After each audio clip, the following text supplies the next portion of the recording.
Afternoon, brothers. How you guys doing? Nice to see so many people hanging out already. Wow, 46 and 5. That is a lot today. So, good afternoon, everybody. If you can hear me okay, please shout out in the chat that the sound sounds good. We are using a different microphone today, so I'll just wait a second before we really get into it and see if you can hear me well. But yeah, exciting times today, I guess. We have a bit of a giveaway to start with. I think we'll start with the giveaway, and then I guess we'll get fired into the lists. Cool. How do you get red helmet? You need to find the join button underneath the video. Cool. Thank you so much for telling me the audio is good. Underneath the video, there's a nice big join button. You click that, you get some perks, you join the channel and become a member. That's how you change your helmet color, and the longer you are a member. Some people don't like it that you go to the blue helmet after a few months, but you do eventually graduate to the gold helmet of the veterans. So, cool. It's been a busy week, I guess. We had some competitive lists to look at. We had finally maybe settled the debate on Sangri Guard, swords versus axes. So that was cool. Hopefully you guys know exactly what to build now on Sangri Guard. And I've got a couple ideas for upcoming videos. You know, I guess we're seeing a lot of green names in the chat, which is really nice. So I guess there's a lot of suggestions coming up from members as of late. So quite a few ideas for future videos, and some exciting videos coming as well, hopefully this week. And then the other thing is, yeah, we are going to be back on the table, actually playing some live games. I did share like a preview I have a new setup where we have 3 cameras, and we also have like a interactive scoreboard as well. So that's going to happen on Monday the 15th. We're going to be back to, normally we do a show on Monday nights, or at least we were doing a show on Monday nights before the COVID thing. So the Monday night show will be back, kicking off usually, I'll set the time in stone a little bit closer, but the Monday night show will be kicking off usually around 7 UK time, and we'll be live for like 3 or 4 hours every Monday, playing live games. So that's coming very, very soon as well. So let's get right into it. What are we looking at today? We've got 5 army lists to look at, but I guess yeah, we'll look at the army list very quickly, and then we'll look at the giveaway that we need to do on the channel. So today, as always, we give members a little bit of priority on the army lists. So we've got a couple from members, Tony and Brendan, and then we've got 3 from Joe, I hope I'm saying that right, JSAP and Julian. So 5 lists to look at today, but we're going to start by giving away a kit of Eradicators, Blade Guard Veterans, and the Storm Speeder. So we've been teasing that we're going to give these away for a little while. Today, right now, we're going to give it away. And what you had to do to enter the giveaway, I guess, was you had to go onto this Leviathan Dreadnought video and you had to leave a comment. So if you haven't done that by now, then I guess tough. You did have like 10 days to do it. So I've gone to this website, YouTube Random Comment Picker, and I've plugged in the URL of that video, and I've told it to filter duplicate users, and I've told it to include anyone that replied to a comment as well. So everybody that put in a comment is entered essentially, and you're only entered once. And because we have 3 kits to give away, I was thinking about how I'm going to decide who gets what kit. And what we're going to do is I am going to message everybody that wins, and I'm going to ask you to pick 2 out of the 3 kits. So like if you had to choose which of the 2 you would really want, and hopefully once I message all 3 winners, then you know, hopefully everybody can get a kit that they wanted essentially, rather than just randomly picking like, here's the roll for the Storm Speeder. So everyone can pick 2, and I guess if somehow that doesn't work, then I guess you might just get a random kit. But I'm going to try and give everybody something that they want. Okay, so basically I click start here, and it's going to pick someone. And apparently there was 492 unique members on the comment on that video. So quite a lot of people commented. So quite a lot of people in the giveaway. I guess everybody that's in chat and everybody, good luck. I guess we'll see, hopefully, what happens. All right, cool. First winner is Chaos DCLX15. I better take a note of this. I suppose I could just get it after the screen, but I'll just take some screenshots of this just now. And we do know Chaos. He's actually a regular. He hangs out quite a bit in live streams and stuff. So I was hoping that at least somebody somebody that we know that hangs out a lot would win something. So Chaos is our first winner. Cool. So we get 2 more. Let me save this.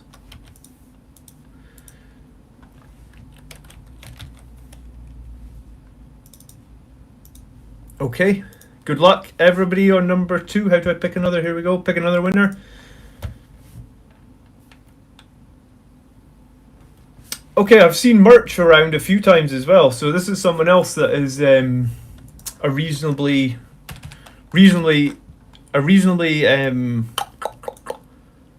active member within the community. So awesome. So 2 out of 3 are people that we know that are actively, come and hang out in the chats, come and hang out on the live stream. So awesome. And I guess our final winner for today is here we go. Good luck.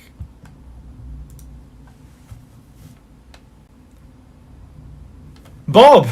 Okay, cool. It's a member. So do you know what? This is a great giveaway. I couldn't have asked for 3 people that we know that hang out in the chat and 1 member as well. So that is awesome. I will contact you guys all after the stream, and yeah, I mean, I guess it doesn't matter where you are in the world. We're going to get some Primaris models shipped out to you. So congratulations, and thank you so much for entering. I mean, I want to give a big shout out to Echo Mirage as well, because basically Echo Mirage paid for these 3 kits. He is a member and a big supporter of the channel.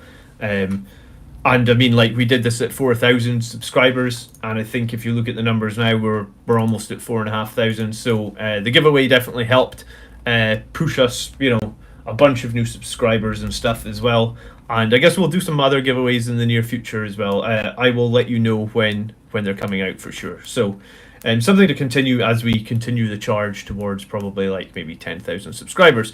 So I guess now that that's out the way, let me say hello to everybody in the chat, because I see so many familiar faces in here, and I see some new members as well. So Canis, Northern Hero, Charles, Crom, Gitley, there's Echo Mirage. Thank you so much, Echo Mirage, helping do this giveaway. That's much appreciated. Theo, Lawrence, Jonathan, Highland, John, you guys are awesome. Thank you for being here today. And congratulations to everybody that won. And yeah, I'll make sure that I contact them after the stream, and hopefully everybody can get a kit that they like. And what would be really cool, I mean, there's no pressure on this, but if you do win one of these kits, it would be super cool when you have them painted to share them either in their Facebook group or in our Discord channel, because it's just a little nice, and a little nicety, right? Like to say basically thank you to Ego, and also thank you for supporting the stream. So cool, congratulations to the winners, and I guess yeah, I'll contact you guys after the stream and we'll get those set out for you. So cool. So today's we're looking at armies. Good morning, Mark. How you doing? Good morning. Hello, John. So just add to it, I did it as part of my birthday gift. Yeah, it was part of, it's a very cool birthday present. So giving back to all of our community members in here as well. And congrats getting your yellow, Jonathan. Alex, how you doing? Cool. So okay, and yeah, something that, do you know what, it's kind of minor, but I wanted to do a video on the top 10 Blood Angels units, and that is coming, and a few people have been asking what my top 10 are right now, and the top 10 that I have in the list right now, and this is in no particular order really, it's just 10 units that I think are very good, and should probably be considered for any of your army lists. So I'm going to have a little smaller video that doesn't really delve too deep into maths, I think, on Tuesday, that's going to talk all about, the top 10 that you want, 10 really competitive units and why.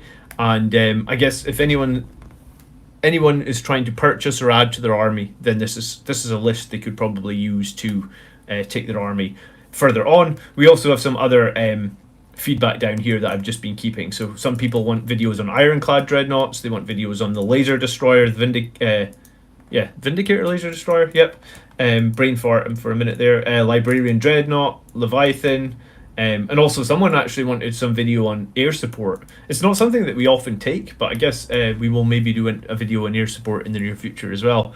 But yeah, it was super kind. I mean, basically donated his birthday present to the channel. So thank you very much again for that, Echo. That is very awesome of you. Okay, so let's get into lists then, because that's why we're all here. And as always, if there's questions in the chat, then we'll grab any questions that you have as well. Awesome.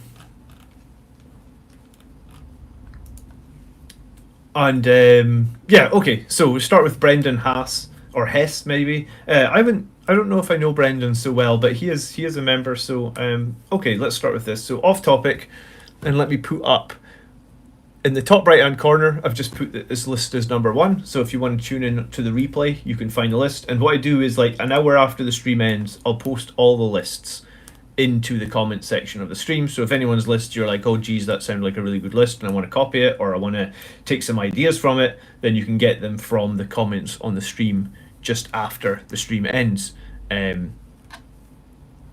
Cool. List with no armor support, just bodies would be interesting. I think a lot of lists that we look at don't have that much armor in it. Just got on, did we say who won? Yeah, there was 3 winners. I took pictures of them. They were Bob Nunn,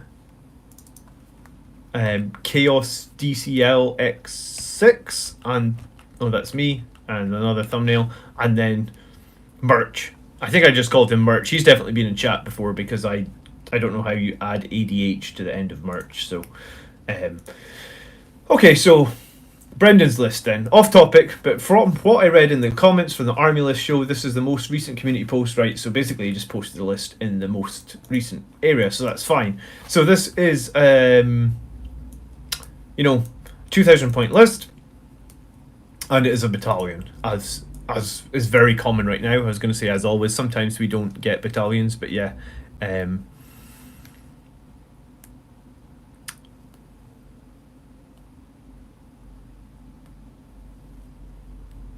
You zoomed in on the list with the scroll wheel too much, John. Did I?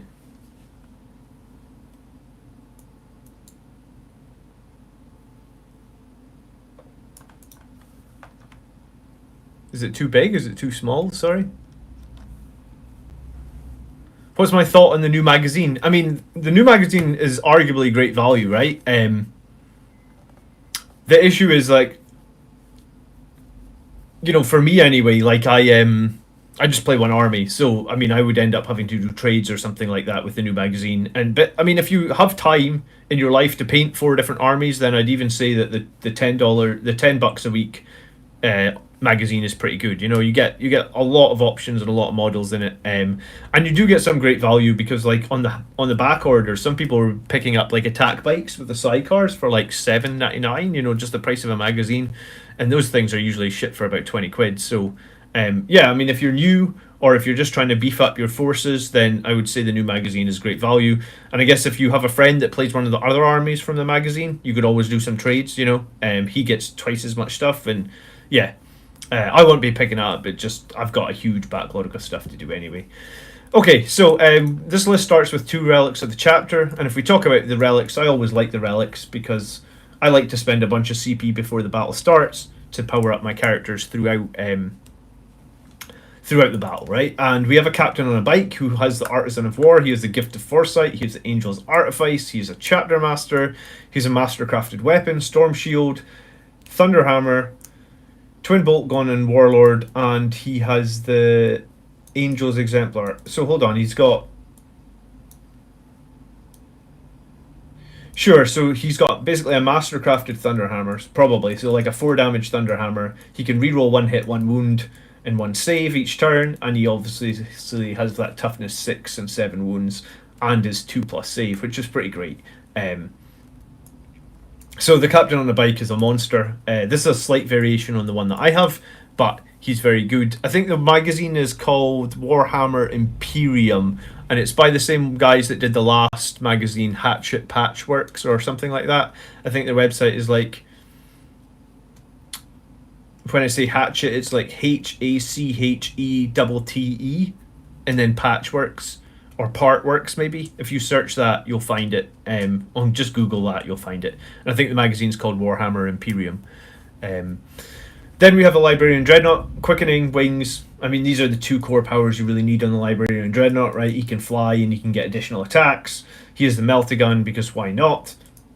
Then we have the Sangri Priest, who's so common. He has the icon of the Angel, Selfless Healer, and he is the Chapter Master. Chief Apothecary as well, obviously. No relic or anything on the Librarian Dreadnought, so no real way to make him a little bit... Well, icon of the Angel relic, sorry, I was going to say, like, no defensive relic or anything like that. So I guess it'd just be a case of, like, the Sangri Priest really needs to be positioned well to make this list work really well. For troops, we have one squad of Assault Intercessors. Sergeant has a special weapon, a plasma pistol.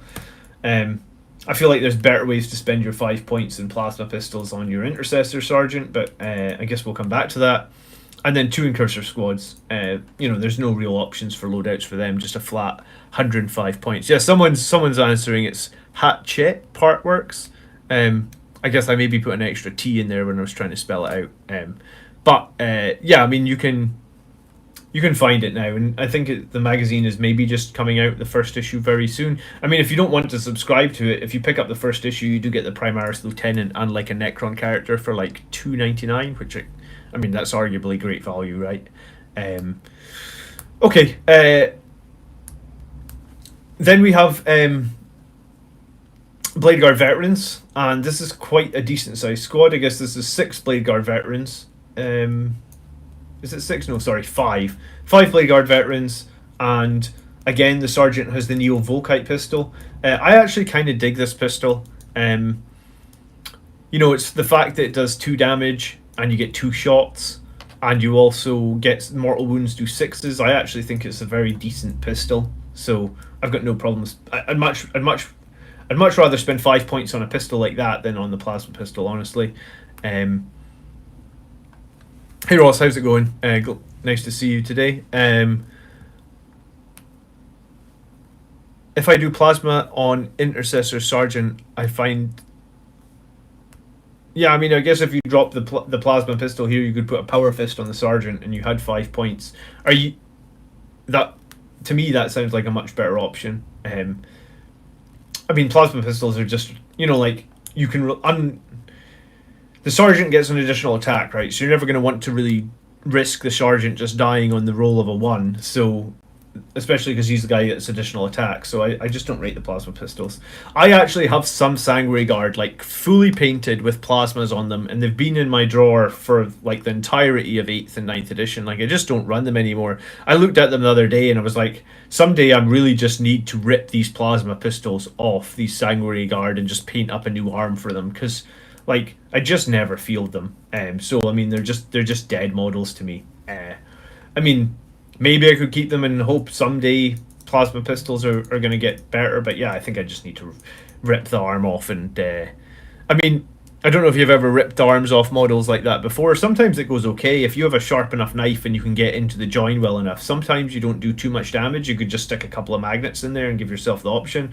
I mean, sometimes you create a bit of a mess with the paintwork and stuff, but yeah, I'm pretty sure that at some point I'm probably going to rip the plasma pistol arms off my Sangri Guard. I just don't use them.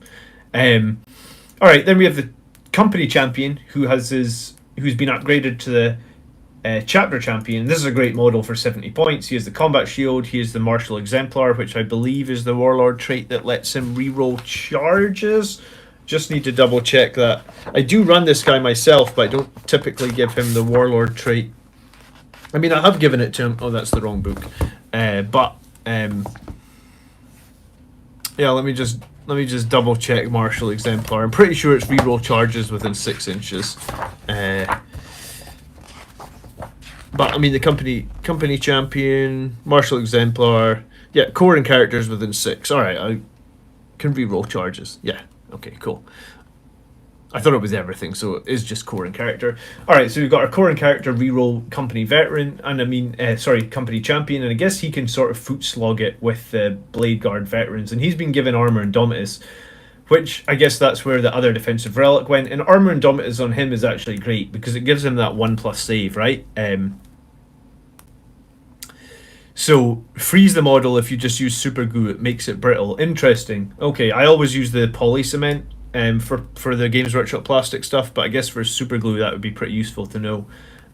So our Indomitus on the company champion is very cool. You know, he normally has what, like a 2+, 5+ save. Well, it just makes him a 1+, 5+ save. So against small arms fire, he's pretty resilient. You know, so that's pretty nice. And then we have quite a big size Death Company, 280 points in Death Company, and it's 1, 2, 3, 4, 5, 6, 7, 8 bolt pistols, chainsaw guys, and 2 thunderhammers. I mean, this is a pretty standard Death Company, right? Like 2 hammers and all rest pistol and chainsaws. So, it's probably like sometimes I see 3 hammers, but I think 2 hammers is fine. And sometimes I see maybe like a power fist and an infernal pistol. Those are fine as well. I mean, this is a pretty standard Death Company. We then have a Leviathan Dreadnought with 2 Volkite Cavaliers and 2 Gravflux Bombards. So interesting that we didn't take any sort of melee weapon on the Leviathan, but I guess like just as a shooting Leviathan, then this guy is pretty decent. Yeah,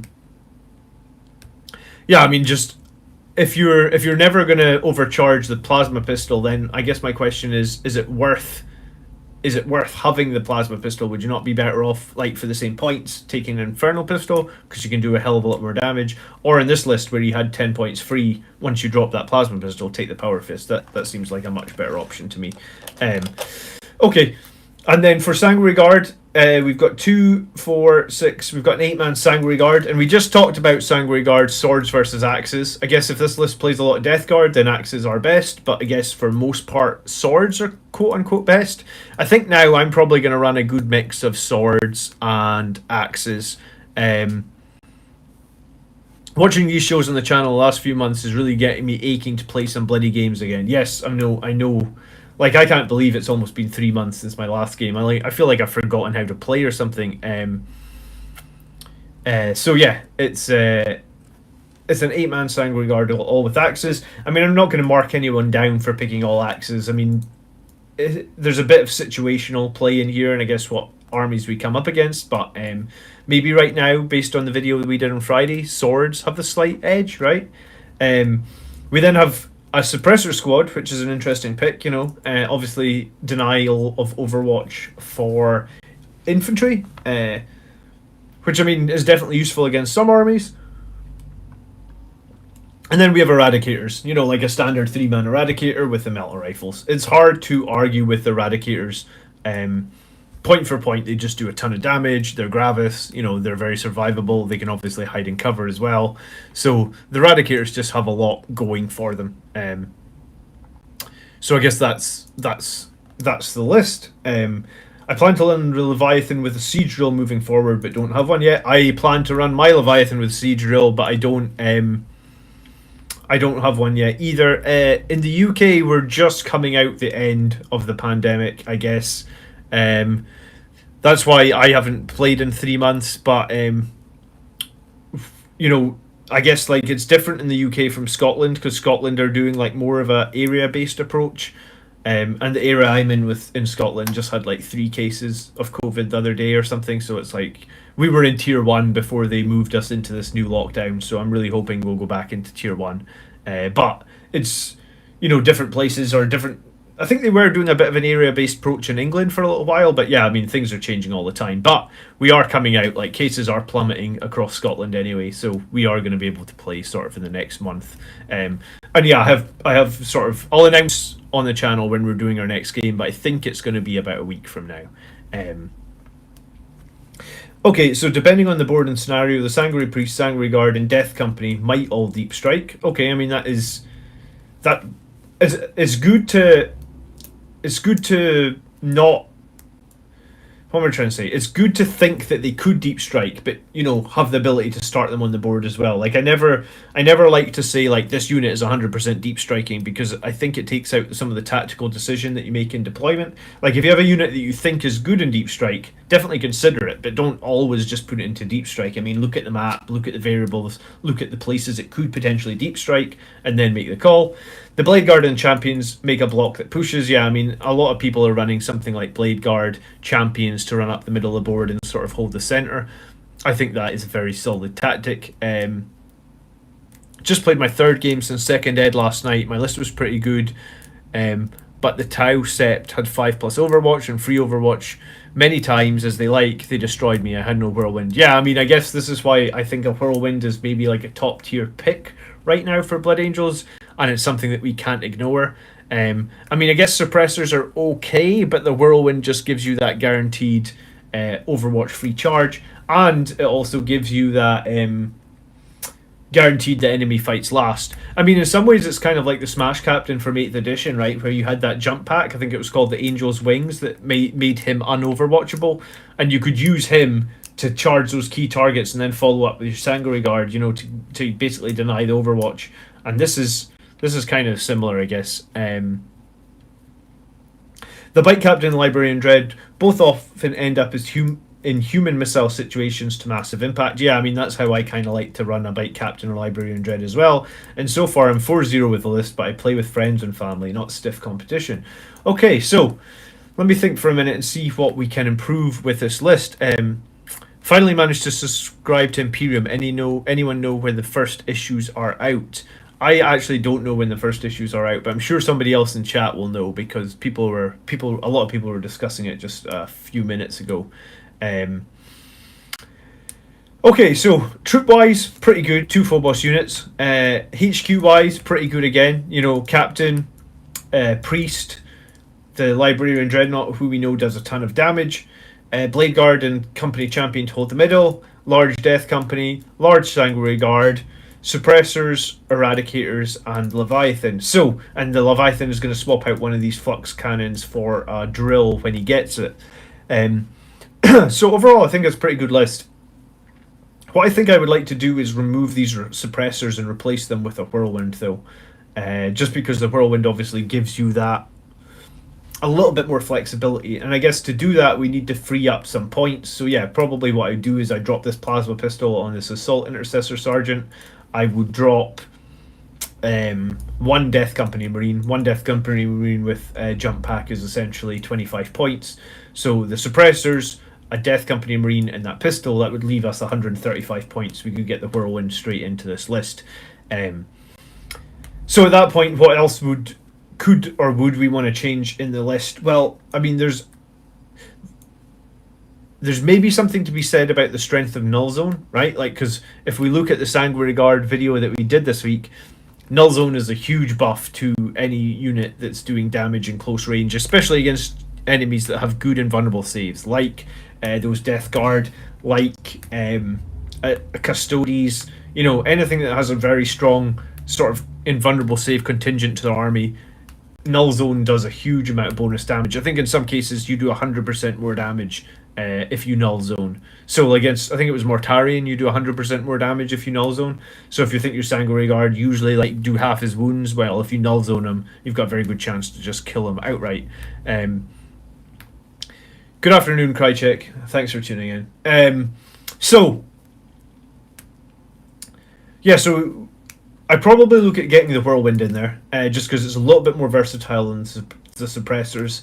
I guess in an ideal world, I'd probably want to get 4 Sangri Guard with swords, because when we looked at them this week, the swords are a little bit stronger. And then the Librarian Dreadnought, I think, is fine. I mean, you can take a regular Librarian and he can be a bit more buffy, and add a bit more utility, or you can keep the Librarian Dreadnought and just use him as a beat stick. And so I think both are fine. I think the Librarian, not the Dreadnought, has a little bit more like high-end competitive play to him.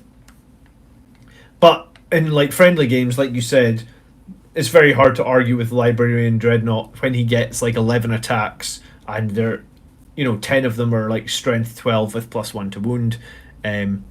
Tom says it's been a year since his last game in person. Man, I feel so sorry for you. This pandemic has generally just been an absolute nightmare. I mean, the only saving grace that I've managed to take from it is, I managed to get a lot more painted because I haven't been playing as much. So, I mean, I guess in the next few months, it's going to be very much the same. Like, do some painting, guys, and get ready for the return to the tabletop, You said he could be buffy. I guess he could he could do a bit more buffing. All right, so let's score this list, and I think it's a solid enough list. If we if we went back to the start of the stream and we looked at, oh, that's not what I want to click. If we went back to the start of the stream and looked at like the top 10 units that I'd picked for Blood Angels, Eradicators were on the list, Sangri Guard, Death Company, Incursors. I didn't look at HQ yet, but yeah, I mean, I guess it's got a good selection of top units. Suppressors, I guess they're okay, but I think they're eclipsed by the Whirlwind. And then Blade Guard Veterans are okay again. I'm in a bit of a dilemma personally, Anson. I've actually made 2 lists for my next battle, and one of the lists includes Vanguard Veterans for this middle holding squad, and one of the lists includes Blade Guard Veterans. And I guess 180 points of Blade Guard Veterans, you know, you're talking probably like 6 or 7 Vanguard Veterans against 5 Blade Guard Veterans. So the 5 Blade Guard Veterans probably have like 1 or 2 more wounds maybe. The Vanguard Veterans probably end up with more attacks and also more mobility. So it's a difficult choice to make, I guess. And the Blade Guards, obviously, they have their swords that do 2 damage, but against certain targets, they're a bit weaker. So it's a tough call. I don't know the right answer right now. I think Vanguard Veterans are generally very good. I think them with Lightning Claws, they're generally very good as well. And I think in the highest tiers of competitive play, the Vanguard Veterans might edge it as well. Yeah, the Whirlwind stratagem does work against any unit. And the other interesting thing about the Whirlwind stratagem, I don't know if you read this, Exo, was the Whirlwind stratagem makes them fight last in their turn as well. So not just your turn, their turn as well. So if you suppression fire them in your turn, if they then charge you in their turn, they fight last. What's up, badass commander? Hey Zach, how you doing?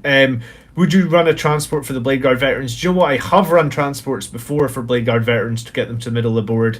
I mean, but at that point, you're then bumping the squad from like 180 points to 290 something. I think an Impulsor is 115 points, and I guess that's before you even give it the null zone, or not the null zone, sorry, the shield dome. Impulsor. I mean, it's not cheap transport, right? Dedicated transport. Impulsor 110 points and the shield dome 15. Sorry, so it's 125 points. That's not showing you there. Here it is. Impulsor with the shield dome is 125 points. So if you bump that on and you're at 300 plus points for the unit, at that point, like I'm not interested in that anymore. I'm going to take, for 300 points, I can get 10 Vanguard Veterans with Storm Shields and Lightning Claws. I think that's way better pick than 5 Blade Guard Veterans in an Impulsor. Just trying to think of the raw maths. I mean, Blade Guards get 3 attacks. Sergeant gets 4, so if they charged, potentially the regular guys get 5 and the Sergeant gets 6. So you get 26 attacks. If you have 10 Vanguard Veterans and you charge, you do literally get 51 attacks. So you get double the attacks. You're hitting with 1 less strength, but you get to reroll all your wounds. And it's pretty much the same AP. I mean, you lose 1 point of AP. But then 5 Blade Guards have 15 wounds and 10 Vanguard Veterans have 20 wounds. So, I mean, I guess you lose Transhuman as well. It's a really tough call, right? Because, I guess you get that 1 CP Transhuman on 5 Blade Guards and you don't get anything like that for the Vanguard Vets.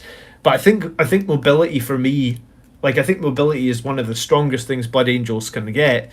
So I lean towards the mobility. And then the other thing is, I haven't actually played since they changed that rule, so that on turn 5 you score your primaries at the end of the turn rather than the beginning of the turn. I mean, that came in while we were doing lockdown, so I've never actually played, and I think that again makes me lean towards the Vanguard Veterans, because essentially with your +1 to move in advance, you could jump between 15 and 19 inches in turn 5 to get onto an objective with a small squad of Vanguard Veterans and basically win the game for taking some points. So it's a tough call. But I mean, for me, it's just when you actually throw in the transport for the Blade Guard Veterans, it just pushes them to be too expensive compared to the Vanguard Veterans. But you never say never. I've been painting both of these squads. I'm painting 7 Blade Guard Veterans and I'm painting 20 Vanguard Veterans. I'll run both. I'll try both once we start playing every week, and I'll give you more feedback in the near future once I've actually had a bit more bit more table time with these units. All right, so Brendan's list then. Obsecking. So for Obsec, we have 2 Phobos units, and we have the 1 squad of Assault Intercessors. I feel like it's like an 8-5 normally, but we'll push it to 9 because we do have a Leviathan Dreadnought with 2 cannons on it. That can definitely sit in an objective, and we also have Eradicators that can sit in an objective in sort of heavy cover, and we have Suppressors that can sit in objectives. So you have plenty of stuff that can sit and hold objectives in this list and still be effective. So we'll say 9 for Obsec. How well does it clear out Horde-based lists? I mean, we have a little bit of clear with the bolt guns here. I guess the suppressors could be used to clear some hordes. The Leviathan can definitely be used to clear out some hordes. The assault intercessors, when you get across the board, can help with that. So it doesn't have the most shooting, but I think it has enough. So maybe it's like an 8-5. How does this list do against big vehicles? For the most part, you know, once we change out this to drill, it does better. But if we just ignore the fact that there's no drill here right now, Eradicators obviously can do well against vehicles. Sangri Guard axes, really decent against vehicles or monsters. Thunderhammers, we've got 2 of them, so that's good. We have a captain with our mastercrafted Thunderhammer as well. We have our Librarian Dreadnought, who's basically set up as an absolute beat stick. And yeah, I mean, I guess we've got our company champion, who's not bad as well, and Blade Guard veterans as well can definitely do a bit of work against those harder hitting targets due to their mastercrafted power swords. So, which I guess with red first technically wound stuff like toughness 8 on 4s now. So, I mean, you get 26 attacks with those Blade Guard veterans. You can still do some decent wounding. Now, there is a couple of heroes of the chapter here. Is it just 1 that you picked? No, 2 heroes of the chapter. All right, so this list actually starts with 8 CP then. So I think it's a decent list as well, and I think we probably have enough to deal with the harder threats. We may run into some problems, and I guess if you watch my video this week on Sangri Guard, what's a BGB? BGB is Blade Guard Veterans. Mick, what's your thoughts on running 2 Redemptors as the only shooting gun line with plenty of Sangguard and other melees for midfield? I actually like 2 Redemptors, Douglas, more than I like Inceptors. My luck with Inceptors is terrible. I roll 1s all the time with plasma weaponry, so I don't mind rolling 1s with plasma weaponry on a Redemptor that has 13 wounds and Duty Eternal. I don't like rolling 1s on plasma weaponry on like an Inceptor where it just outright like kills the model. So I actually do want to buy a second Redemptor, and I don't know if I'm running 2. My list currently has Eradicators, a Redemptor, and some attack bikes with multi-meltas in it. But I think you can probably make 2 Redemptors work. I've seen some other people do it as well. Is the Blood Angels Dreadnought out of print in the USA? It says sold out in the USA site, not temporary out of stock. I think they're having stock problems with Forge World stuff because it was in stock on the UK site recently.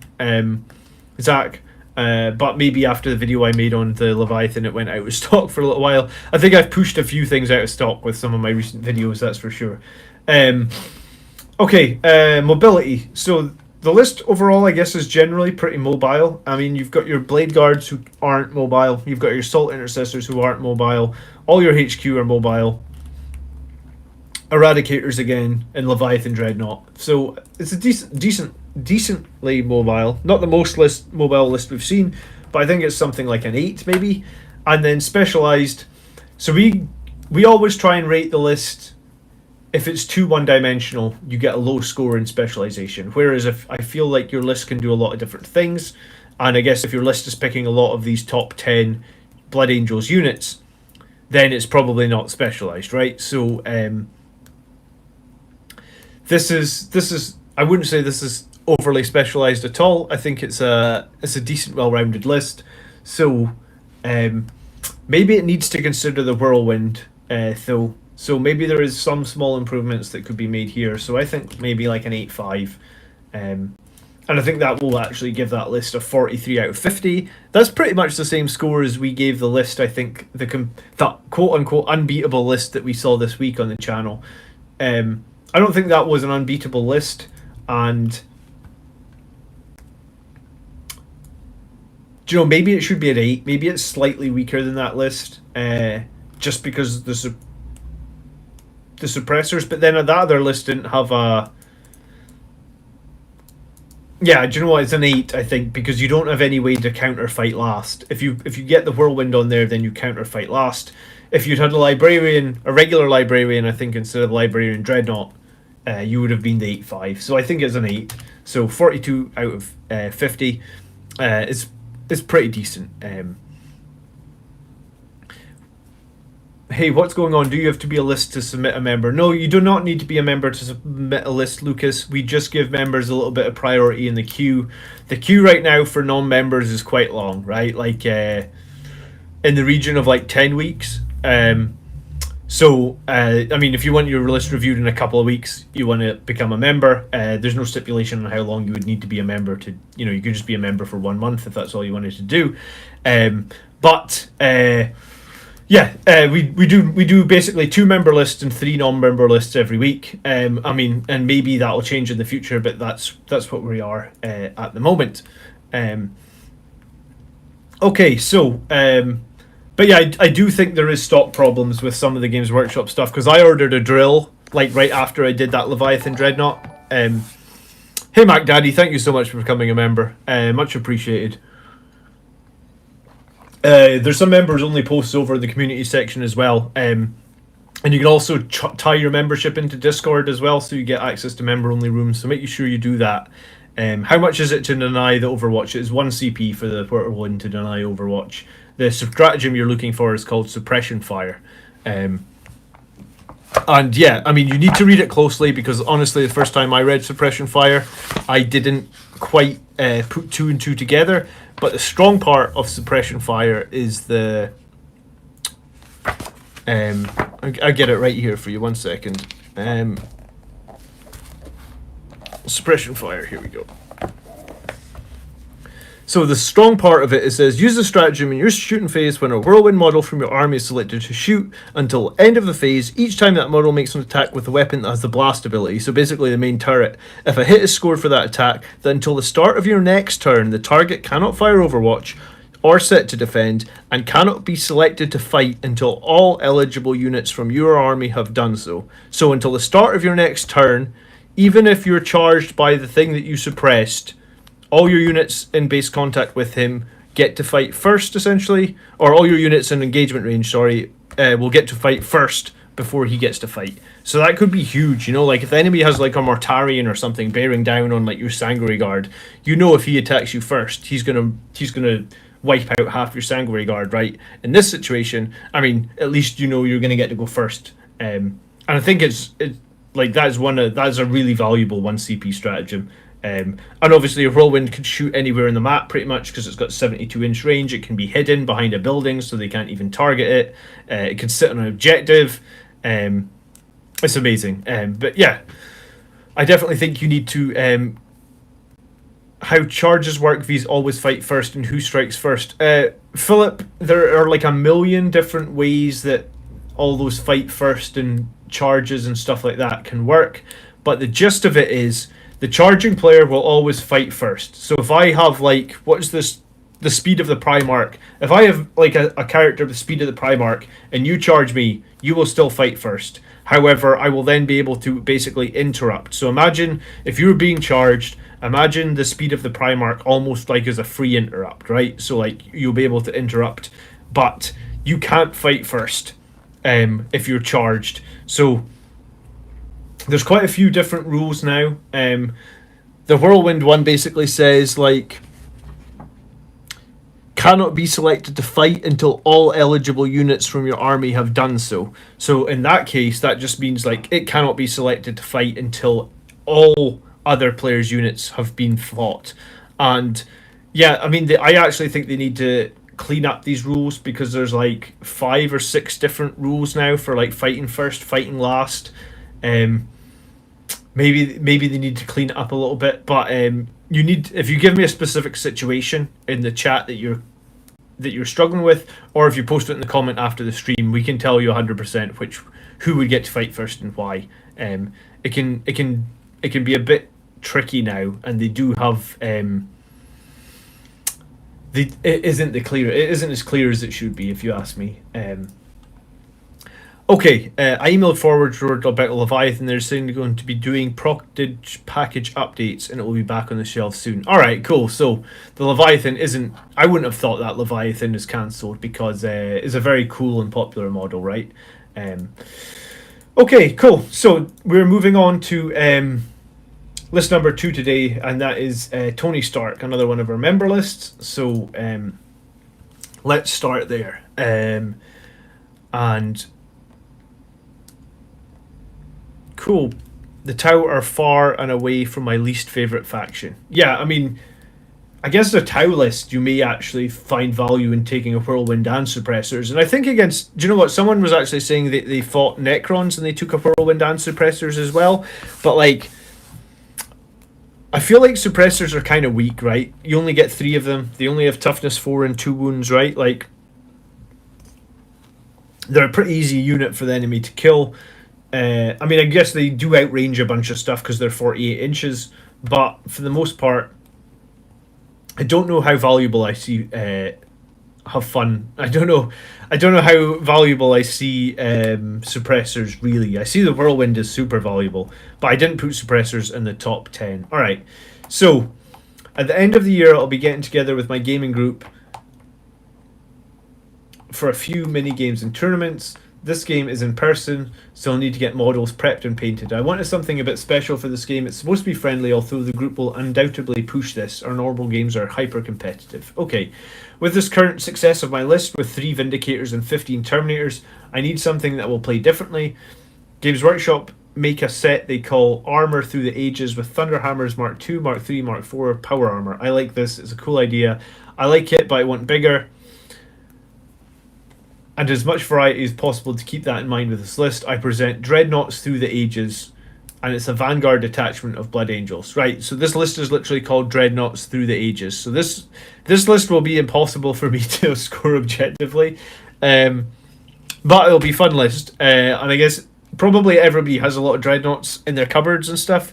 So yeah, Dreadnoughts Through the Ages. I like this. Let's make a start on that then. And let me just update the submission. So submission 2 by Tony.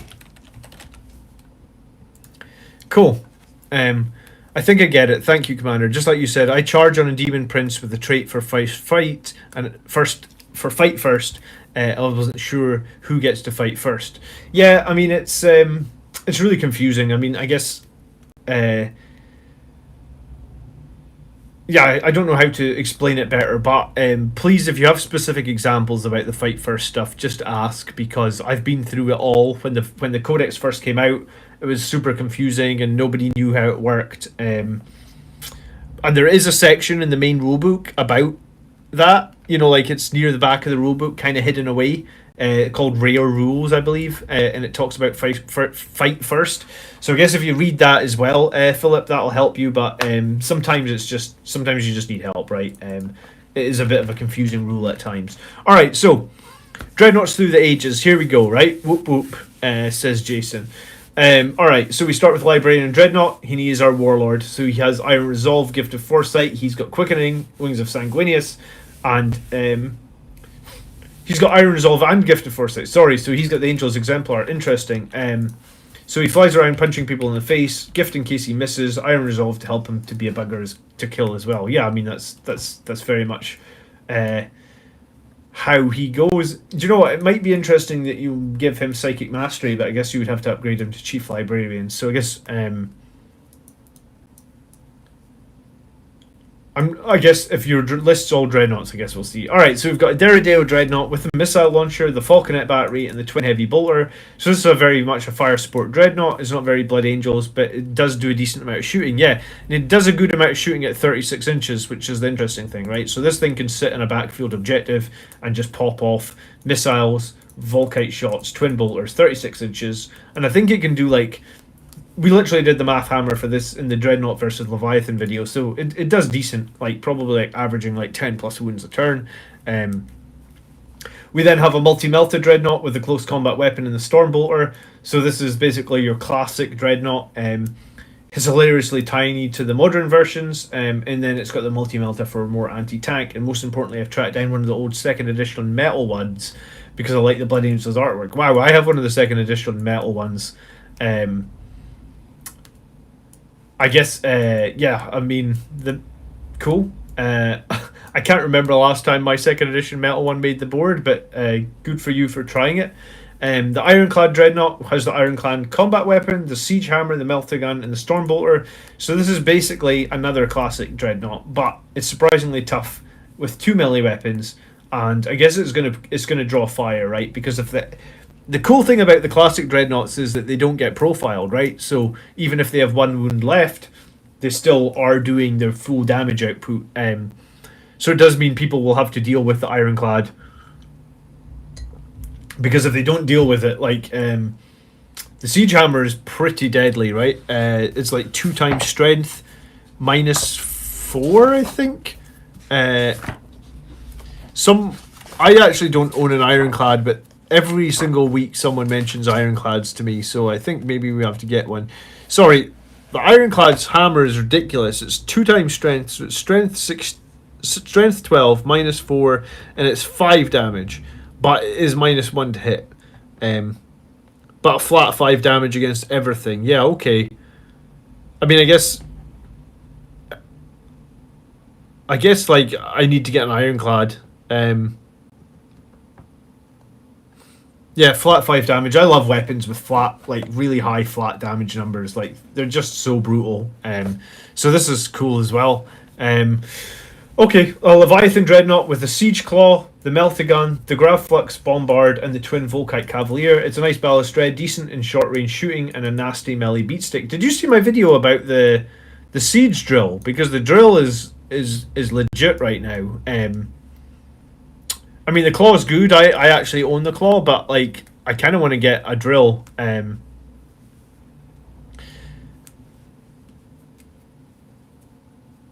With the hammer and the fist, the Ironclad gets reroll 1s in combat. Did I miss that? What is it? Each time this model makes a melee attack, if it's equipped with an Ironclad combat weapon, reroll a hit of 1. Oh, right on. And that's what you want me to look for the Math Hammer then. Okay. And you can make all your attacks with a Seismic Hammer, but the Wrecker rule applies to both. Alright, the Ironclad is a beast. Maybe that's going to be one of my next purchases. Trying to think how it would fit into my list. I don't know where I would find 135 points, but yeah, it's just a distraction, isn't it, that they really have to deal with, because if it gets into melee, it's disgusting. And then we have a Redemptor Dreadnought, the Stormbolter, Rocket Pod, Plasma Onslaught, probably the most competitive unit on the list, very balanced. Icarus is because I had 5 points left. If you can find a better place for them to go right ahead. Do you know what? I don't know if it is the strongest thing on the list. Like, a Leviathan Dreadnought is very... Like, I think if you fight a Redemptor against a Leviathan, I think the Leviathan wins. And I think the Leviathan wins reasonably decently, even though he's only, like, 35 points more. I mean, the thing about Leviathan is you have to pay the 1 CP to take him, right? But you're swapping the Claw for the drill. You already ordered it. Nice. I have ordered a drill as well, just waiting. I feel the Siege Drill is unnecessary, overkill quite often, and I prefer another Claw. I have a spare Claw, by the way, Mark. So if you need a Claw, I actually bought 2 of them, but there's really no, like, I don't think I would ever arm my Leviathan with 2 Claws. I think the drill is a cooler option right now. And then okay, so then.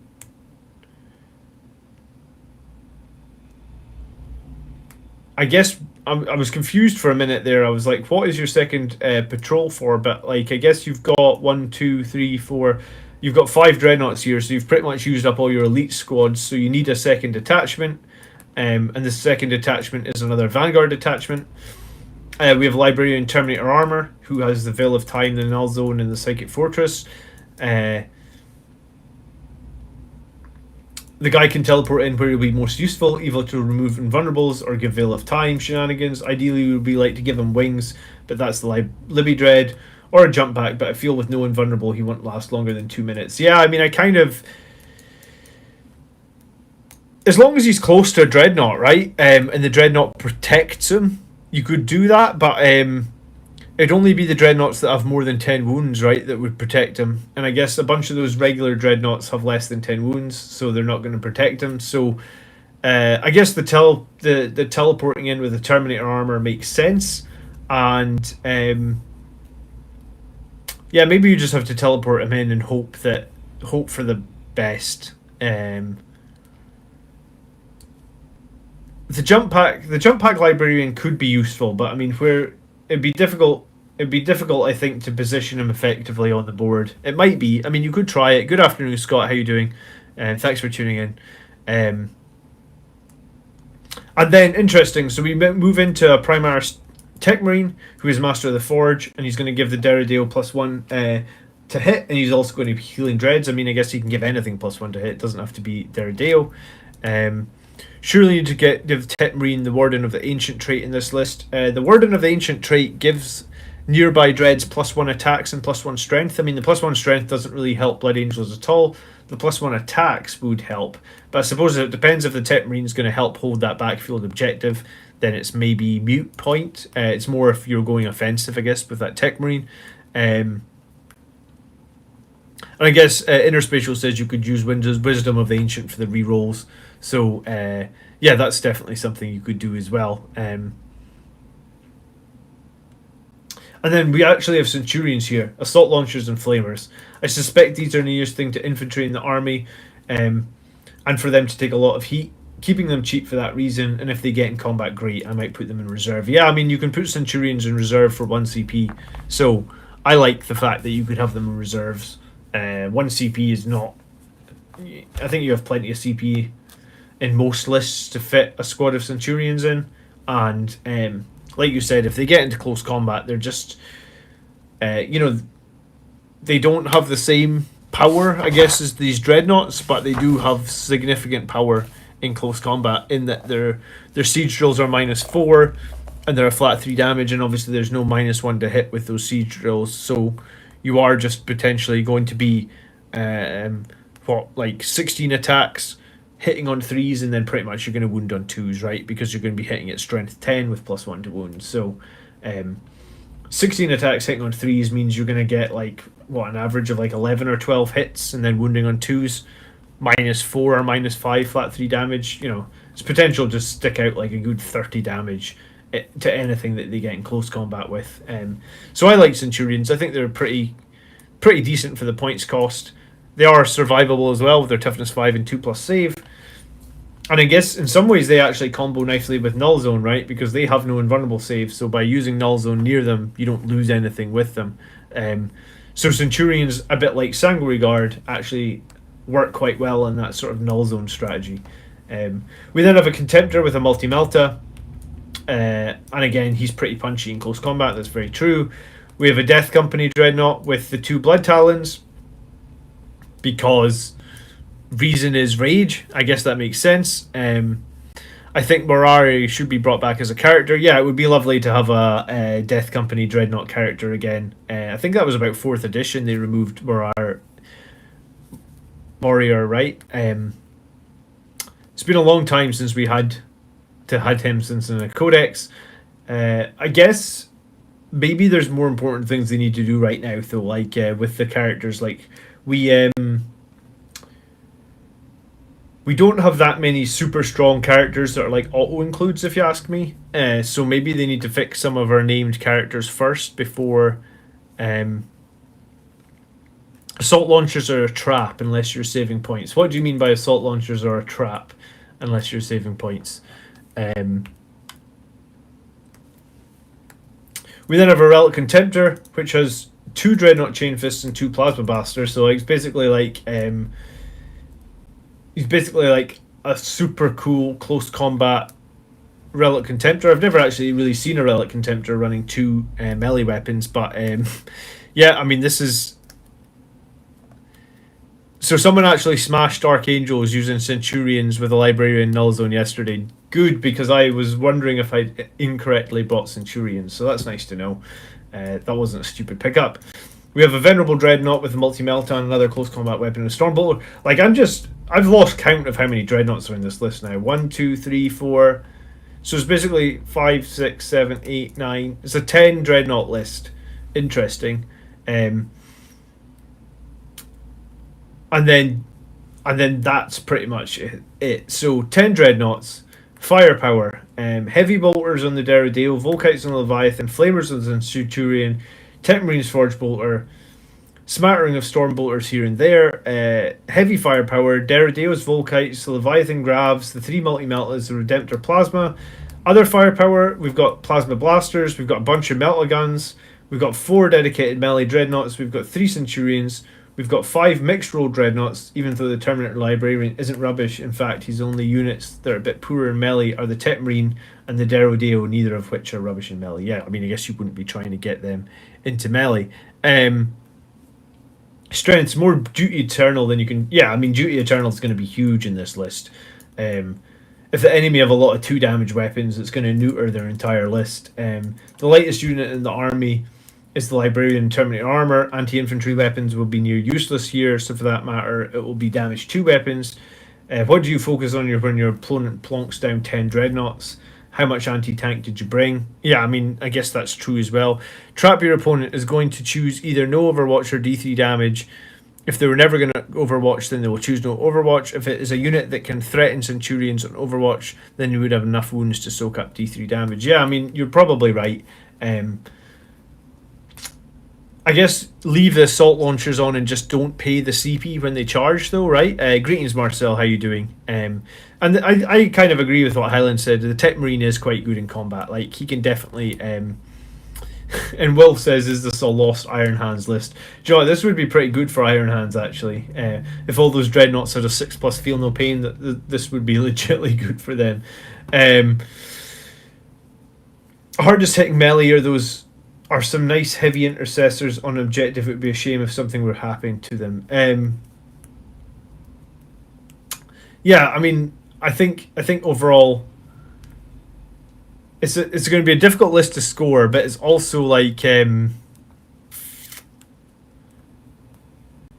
I have never played a list like that. I kind of want to. I don't know if I have as many Dreadnoughts as you. Good evening, Sunday. How you doing? I have a Death Company, I have a Leviathan, I have a Contemptor. I guess I've got like... It's funny you don't have a Furioso in this list, because I have a couple of Furiosos, but I never really play them. But yeah, interesting. Very, very... You always have these weird lists, and they always win games, Tony. And I mean, I think you'll probably win games with this just because people won't be set up to fight against 10 Dreadnoughts. I bet you if my army came up against this, it would struggle as well, just because, like, no one's setting up their army to fight against, like, 11 or 10 Dreadnoughts, right? Weaknesses. 10's a lot, but still pretty thin. If I'm not careful, they could be picked off. I guess you don't have a lot of shaft killing. Yeah, brutal melee, but massive multi-damage weapons will be pretty useful. Objective secured, yeah, I mean, I guess you've got no obsec here at all. You just have to use the objective secure approach of, like, yeah, you're killing the enemy. Against balanced lists, brutal. 18 Eradicators, you could be in big trouble. Yeah, it's a tricky one. I know someone else that took a list like this. Hey, Cole, how you doing? Appreciate you spreading love. So I know a Space Wolf player that right before a tournament, he took a list like this, right, up against 2 tournament lists. So these guys were going to the tournaments with really strong, balanced tournament lists that were winning games. And the Space Wolf player with his list with like 12 Dreadnoughts on it just destroyed both of them, right? I guess, like you say, it's not a competitive list and it's not a balanced list, but against someone that's trying to build a very balanced list that can do a lot of things, might actually really struggle just because of every single unit in your army near enough has -1 damage. And especially, you know, we talked this week about the Sangri Guard, and some people were basically in the comments saying like 24 Sangri Guard and 3 squads of 8 is life. Well, I mean, that's true enough, but all those Sangri Guard instantly lose half their melee damage against this list, right? So all your Sangri Guard just became half as strong. So yeah, it's a interesting list, and it's a difficult list to score. Take care, Finny. And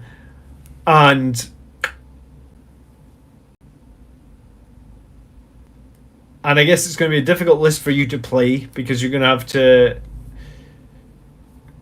You're potentially going to have to use like your Tech Marine Librarian to do some of your like secondaries if you're going to try and score secondaries that require actions and stuff. Or you're going to have to waste like. I mean, some secondaries they literally say infantry only as well, right? So I guess you'd have to use your Centurions. So Ted Dreadnought, Centurions, Tech Marine, and Librarian. Okay, let's try and score it. And I guess the scoring will be a bit abstract because I have no idea how this would play. I mean, I like the list. You wouldn't bother scoring it. Well, let's score it real quick. Could I do a video on HQ rankings?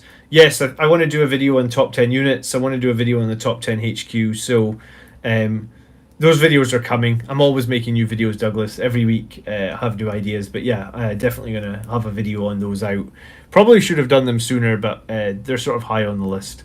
I guess like OBSEC, let's say it's a 6 because you do have a bunch of dreadnoughts that could be on objectives. Anti-Horde, I mean, I guess Anti-Horde is probably like a 7.5. Like, there's not that much shooting, but I mean, I guess you could throw some dreadnoughts in and just kill the hordes with their close combat weapons, and they wouldn't be able to do much back because all your dreadnoughts are going to have high toughness and stuff. So it's maybe fine. Anti-vehicle and monster. I mean, if we get our dreadnoughts into combat, we're going to destroy things. So do you know what? We'll say you would give you like a 9.5 because there's so many combat weapons in that list. We may even should just go with like you give a 10. You know, for the fact that you've got like 10 dreadnought combat weapons, siege drills, and then I guess you've got null zone as well. Yeah, so I mean, if you can get into combat with them, you'll destroy them. I guess your dreadnoughts, you're all dreadnoughts, so your mobility is going to suffer a little bit.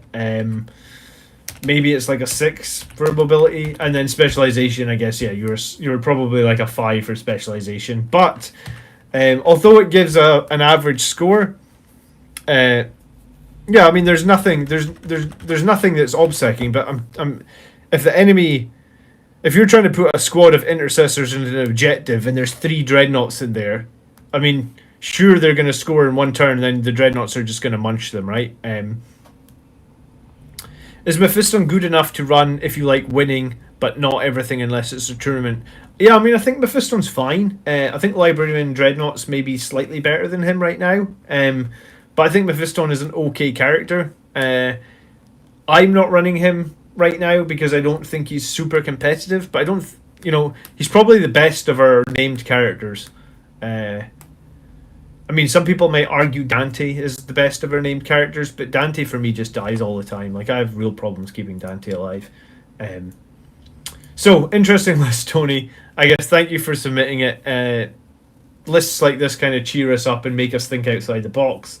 And yeah, I'd love to actually see some screenshot or not screenshots. What I'm trying to say, I'd love to actually see battle reports from.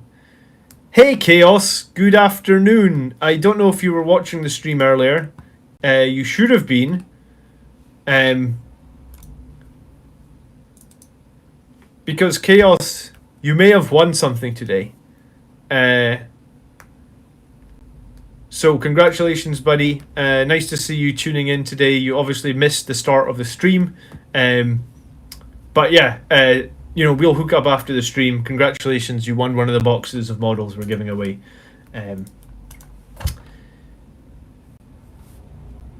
Right, so we're going to move on to the next list, and this list is by, is it Joao? I'm not entirely sure how to pronounce your name, Joe. I'm going to call you Joe, or G-O-A-O? I think it's like Joe. If I'm saying it wrong, I'm really sorry. Cool. But yeah, Tony, fun list. And by all means, keep submitting the fun lists and stuff like that. I'd like to see some actual score sheets of people play against these lists, because they will lists like this will destroy. Who else won today? It was Murch, who is I haven't seen Murch in a little while, but he has been around in a few live streams before. And then we actually had a winner, one of our members as well, Bob. I think Bob is in America. I believe this is an American football team logo, so maybe Bob just isn't awake yet. Hey, Strange91, thank you very much for following. Rather, we're over on Twitch there as well. Cool. Yeah, so a few winners. Chaos, we'll hook up with you after the stream, and we'll get your prizes sorted. So awesome, congratulations. So but yeah, Tony, interesting list. Thanks for sharing it. And keep interesting lists coming, guys. Can I put them on a box on the screen for people joining later? Not easily, I guess, would be the answer. I mean, unless I just overlay it. No, I can't overlay something on top of the chat. I'll put it in the comments, though.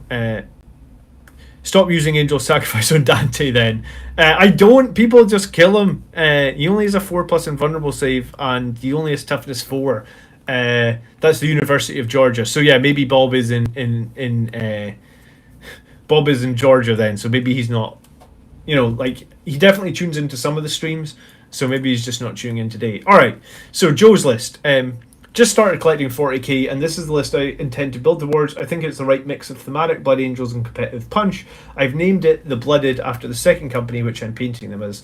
So I love getting lists from new players. Hey, J Griffith Oceans, J Griffith Ocean. Thanks for following. Appreciate that. So yeah, I like getting lists from new players because hopefully we can give them a little bit of direction. What about the current list text box? Can I just write after that? No, I can't write after that. I'm not very. My overlays are maybe a bit primitive. Maybe one day I'll work out how to upgrade them. Okay.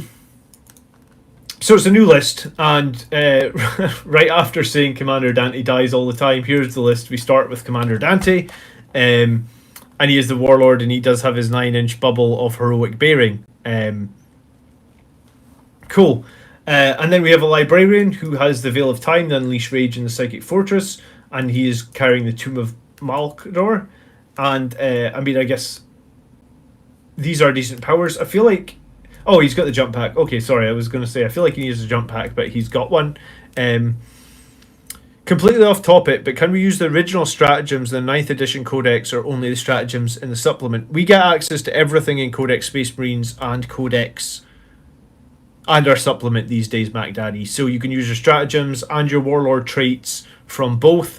The only stipulation with Warlord traits is if you do take the Angel's Exemplar on your Warlord, the second Warlord trait needs to be from the supplement. So you can't take 2 Warlord traits from the original book. You would take 1 from the original book and 1 from the Blood Angels book, or you can take 2 from the Blood Angels book. Alex says he's currently assembling a Phobos captain for a list. I guess like a Phobos captain can be good. It's a bit of an interesting pick. I prefer usually to have my captains have a little bit more melee, but I mean you can use a Phobos captain and try and shoot some enemies. I mean it's fine as well. Okay, and then we have the very iconic Sangri Priest that everybody knows with the Chief Apothecary and the icon of the Angel. He hasn't mentioned that he's the heroic. He has the Hero of the Chapter, and I'm assuming that's because he's a new player. He just missed that. Hero of the Chapter, Selfless Healer, I think is what he needs to have as well.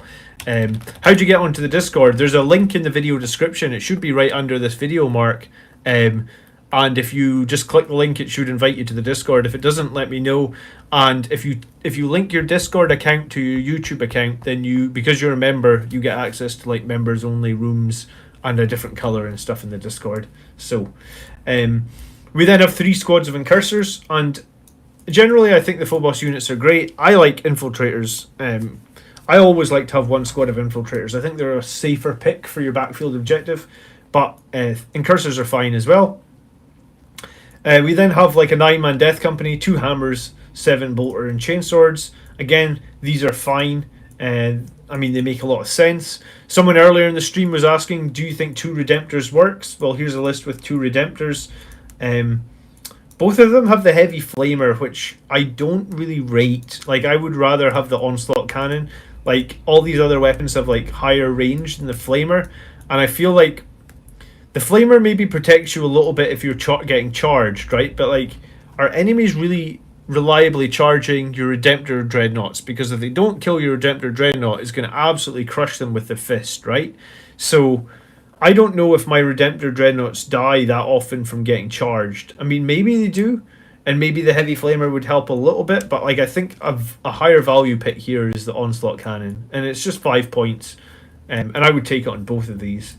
And I would actually not take the heavy Onslaught Cannon at all. I would take the Macro Plasma again on both. It's point for point. I mean, the Onslaught Cannon has a little less swing in that, like, it's a flat number of shots, whereas the Macro Plasma is like a d6 for the number of shots. But if you actually work out the averages, the Macro Plasma is going to do better overall than the Onslaught Cannon. At least in the Math Hammer that I did recently. I've been looking for the link all over. I'm sorry, man. I think I put it in a community post as well with the link. I'll put another community post up with the link as well in case people missed it then. Yeah, and then cursors do get the pair combat blades, so they are better at close combat for sure, but I really like the 12-inch denial that the infiltrators give. You know, like, if you always think on every map there's going to be one backfield objective, how do you protect that backfield objective really easy with an obsec choice? Then for me, it's infiltrators, or I guess now it can be heavy intercessors. I think some people said they'd got that new kill team box yesterday. Mine didn't turn up yet, but some people did. So I mean, I guess there's that as well. Cool. So we then have the Sangri Ancient, who has the Rights of War, and he has the Wrath of Baal to give the 2 inches additional movement. Now, typically, I don't recommend having the Wrath of Baal unless you have like 3 jump pack squads, and I mean, this army does have those 3, and we have the very competitive Lightning Claw squads with the Storm Shields. We have the Sangri Guard all with the swords. So do you know what? For a new player, this list is actually super strong. I'll add it to the FAQ and Facebook. Thank you very much, Mark. Appreciate that. Gatling for the win? Yeah, I mean, do you mean the regular Gatling or do you mean the heavy? Because I found that when I ran the Macro Plasma against the heavy, that the Macro Plasma was better, and I guess it's more versatile, right? Because you can choose to kick it up to 5 power. Do you know what? Someone else said the Discord link wasn't working. I don't know if... yeah, Discord, normally the links only last 1 week, so I made some changes to tell it to never expire, but for some reason, I guess, I don't know, enough. Discord is trolling me, literally, is what's happening.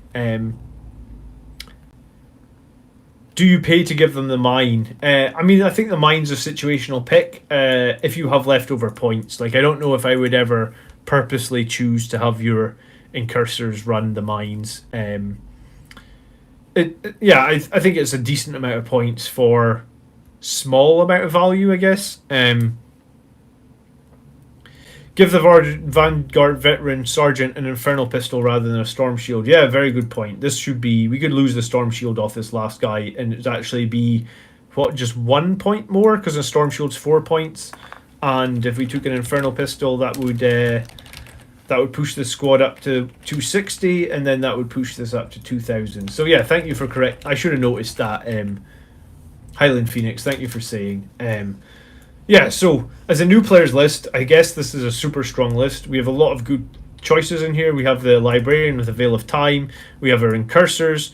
We have like a strong Death Company, Sangri Guard, Vanguard Veterans. We have 2 Dreadnoughts to provide much needed fire support. I definitely feel like the wrong choices of guns are on these Dreadnoughts though, because one of the roles of these Dreadnoughts will be to clear out shaft units so that our Death Company, Sangri Guard, Vanguard Veterans can get charges. So if these were Onslaught Cannons over Heavy Flamers, that would be a lot better. Again, I think the Macro is a better choice. I'm not sure the Sangri Ancient... Personally, it feels like Sangri Ancient works better with Wrath of Baal if you have more jump troops. So, I mean, personally, I'm not running the Sangri Ancient anymore. I actually own 2 of them, and I have 2 of them with different loadouts, but I'm just not running either of them. I don't want to say it's wrong to pick it. I get that it can be valuable with Wrath of Baal, but for 125 points, you know, like you're almost be able to include a whirlwind for that number of well, you can include a whirlwind for that number of points if you just take the cheaper of the two cannons. I forget what they're called on the whirlwind. Not the vengeance launcher, right? The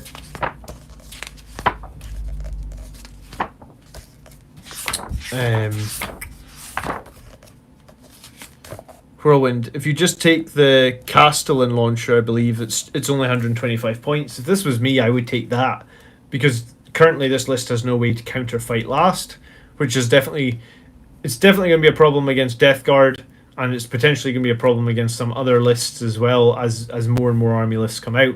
So, why can't the Sangri Ancient be a chapter ancient? Yeah, it's a little bit annoying. What happens to a troop in combat without a melee weapon? Is this just damage 1 at the unit strength? Yes, it's just damage 1 at unit strength with 0 AP. And I guess if you were in Salt Doctrine, though, you would get your normal -1 AP, right?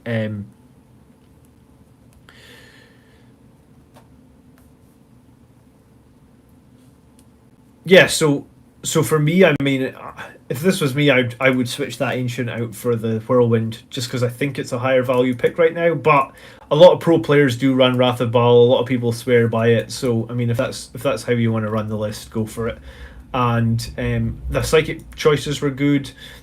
Again, if this was me, I'd be replacing Commander Dante with a more powerful, more buffed Chapter Master. I've done a video on this. Chapter Master, I think it's called like Bike Chapter Master versus Commander Dante. I mean, go check it out. I don't remember the numbers off the top of my head, but I think it's disgusting. Like, the Chapter Master on a bike is like, he is considerably more survivable than Dante. Like, and he does more damage in most situations as well.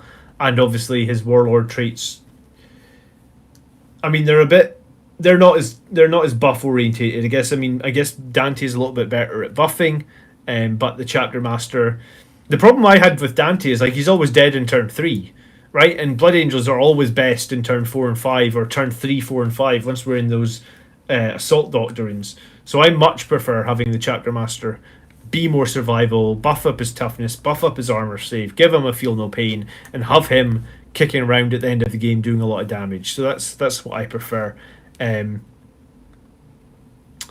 then, yeah, I mean, you get to use guerrilla tactics on your incursors as well. So let's score this list. I think it's a very good list for a new player. But I think it could be a little bit stronger. So I think OBSEC, we're going to go with a 9. We do have Rights of War. We do have 3 Phobos troops. Anti-infantry hordes, then we have a good amount of shooting from those 2 dreadnoughts. We do obviously have like a decent amount of shooting from the Sangri Guard. We might struggle a little bit to clear some armies, but overall I think it should do okay. So maybe it's like an 8 here. Against monsters and infantry, I guess, like, well, do you know what? Maybe it's a 7-5 unless we actually change out those weapons on that. On those, we need to change the weapons on both dreadnoughts. Otherwise, you're not going to have enough clear. You may get bogged down in rubbish and not be able to get your jump pack units into the highest value targets. So, anti-vehicle monsters. We've got the Death Company with 2 hammers. We've got the Vanguard Veterans, all lightning claws. Obviously, we added the Infernal Pistol, so I guess hopefully that can be added. We have the swords on the Sangri Guard. We do have that Null Zone, which we talked about being very strong as well. So, and then 2 Redemptor Fists. So I think it's decent. Again, I think maybe if you improve and you have 2 Macroplasma Cannons on the Redemptors, I think you add a bit more anti-vehicle as well.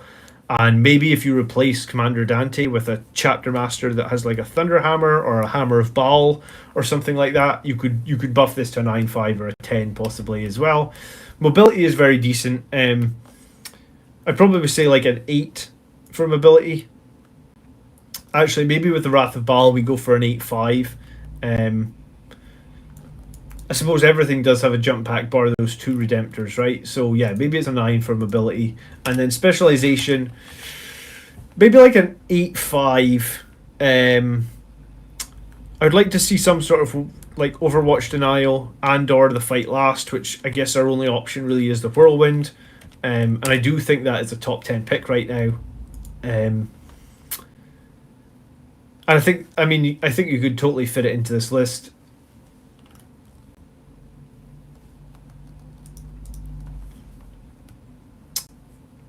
The Wrath of Baal, it's just a confusing one for me. Like, I just don't run it at all.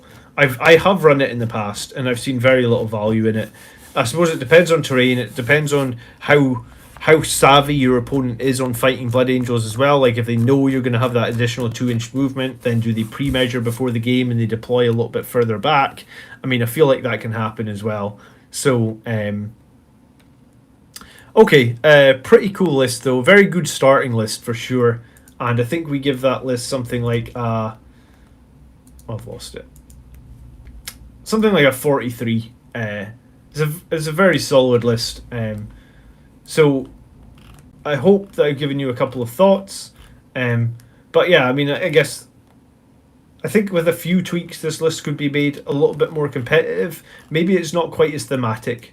Like if you're trying to make it thematic, then maybe this is as good as it gets. But if you want to push it a little bit more competitive, I think you can do that as well.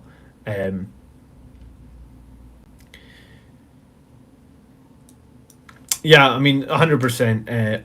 Ollie's saying make sure you try and protect your characters if you're moving out sort of like as a flying castle. And I think that is a very good point. And I guess it just depends on what your opponent has. It depends on how many fronts you're engaged on and stuff like that. So cool. Moving on to list number 4 for today. And this is by Jay Shap. And Jay Shap was in the chat earlier. Hopefully he's still around a bit and we can, or hopefully you can catch it up as well on the replay. I'm kind of hoping Bob logs in as well, because normally we see Bob here. And yeah, hopefully he can see that he's won something. So thanks for all the detailed list reviews. Keep up the great work. I was hoping you could take a look at a list I've put together for competitive play. Flesh Tearers. Alright, we haven't had a Flesh Tear list, I think, in about 10 episodes. So you guys in chat definitely maybe need to help me out here if we miss something. The idea is to go hard and fast on turn 1 with a Death Company, a Librarian, a Vanguard Veteran, and Gabriel Seth, helped by a Chaplain giving them a 7-inch charge with Icon of the Angel, and potentially Incursors Infiltrators 2, trying up their units, following up with a pair of Redemptors and then Assault Centurions, potentially in Strategic Reserve as the second wave. Hey, J-Shap, nice. Alright, glad to see you're still here. Okay, so this is almost like a bit of a play on the idea that I had from a few weeks ago, where we could almost go for some relentless assault. Is it the Rites of Battle for the shooting? I think maybe I said the wrong thing. I always get Rites of Battle and Rites of War confused. Rites of War is the one that adds OBSEC. Rites of Battle is the reroll ones, right? In the 9-inch bubble for Dante or 6-inch bubble for a regular captain.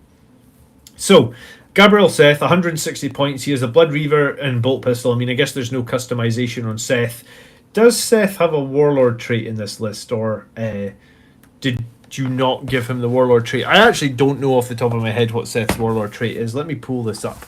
Because Flesh Tearers are in an interesting position right now. They are pretty strong.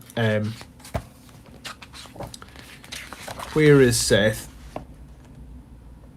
Lord of Slaughter? No. Oh, it probably says actually in the Warlord trait section, does it? It doesn't say on his actual profile sheet. Gabriel Seth's Warlord trait is Merciless Butcher, and Merciless Butcher is each time this Warlord is selected to fight, make one additional attack with every one of its melee weapons. Sorry, every attack with one of its melee weapons for every 5 enemies within 3 inches, to a maximum of 3 additional attacks. Okay, so it's actually kind of a lower value. Warlord trait. Okay, so we have Seth for 160 points. We have a Librarian, Null Zone, Creationborn. Creationborn is each time this Warlord declares a charge, enemy units that were targeted by that cannot fire Overwatch. And you can reroll charge rolls made for this Warlord. Alright, so our Librarian has reroll charges and he can't be Overwatched. Shield of Sanguinius, Wings of Sanguinius, and he's got Null Zone from the Tomb of Malkador. Right. We then have the Primaris Chaplain on a bike who has Canticle of Hate and an icon of the Angel. And he is honoured by the Archon Zelicum. I guess that is to get Icon of the Angel, because Flesh Terrors, the stratagem names are a little bit different to get the access to the relics. Sorry. Okay, for troops we have Incursors, Infiltrators, Intercessors. I mean, this all seems sane. I mean, maybe there's something to be said about maybe these Intercessors should just be having auto bolt rifles, because I feel like your Infiltrators are going to hold the backfield, right? Your Incursors are maybe going to hold like a forward position, and then your Intercessors are going to like head for the middle of the board. If they are, then maybe auto bolt rifles are better. We mentioned that we have the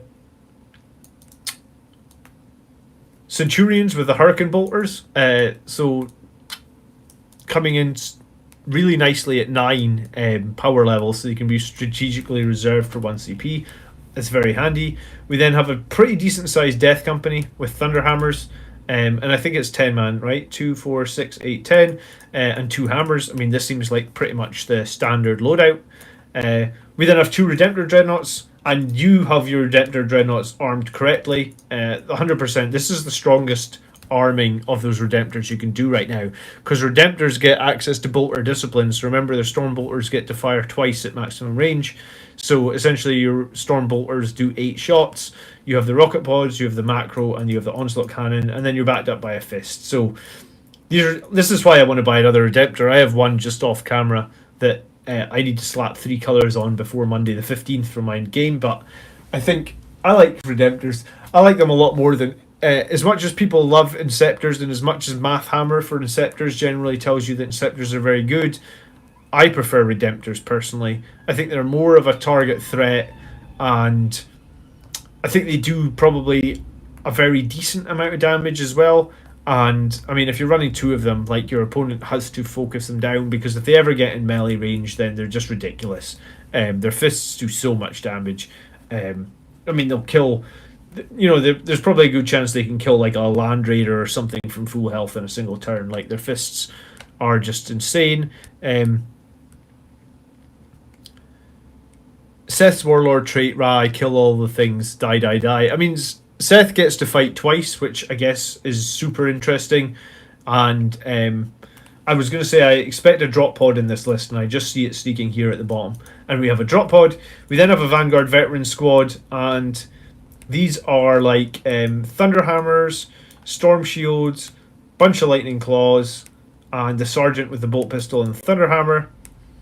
The Whirlwind with the Vengeance Launcher, I guess, and then the Stormbolter. So, 2, 4, 6, 8, 9. I assume that you're putting Seth in the drop pod with the Vanguard Veterans. The idea is to go on turn 1, charge with Death Company, Librarian, Vanguard Veterans, and Seth. So the Death Company are probably going to fall on Fury. The Vanguard Veterans are going to do their thing in the drop pod with Seth, and then the Librarian will, like, I guess he'll use his jump pack, then hopefully he'll wings, and then hopefully he'll charge like that as well. So I don't own a single Redemptor. That big belly they have also too much makes, like, are you mocking my lockdown belly? I never even thought of the Redemptor has a big lockdown belly, I guess.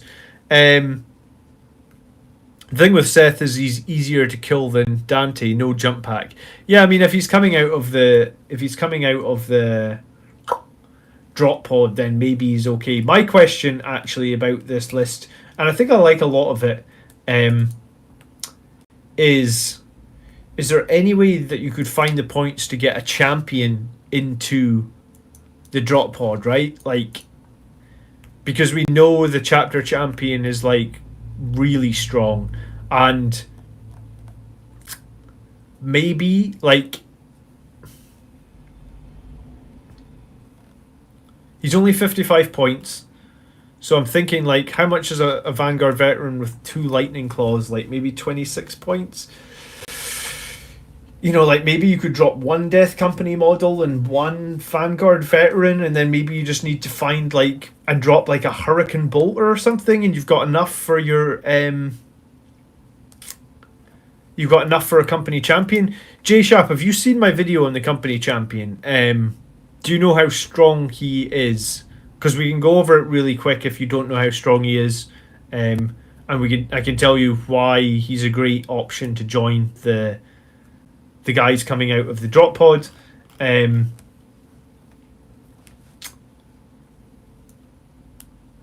But I mean, I guess the interesting thing about this list, like I don't think it's a bad list at all, right? Like I think this list can do a lot of damage. My question is going to be like, you're leaving a little bit of it. You're leaving a little bit of the success of the listing as chance, right? Like,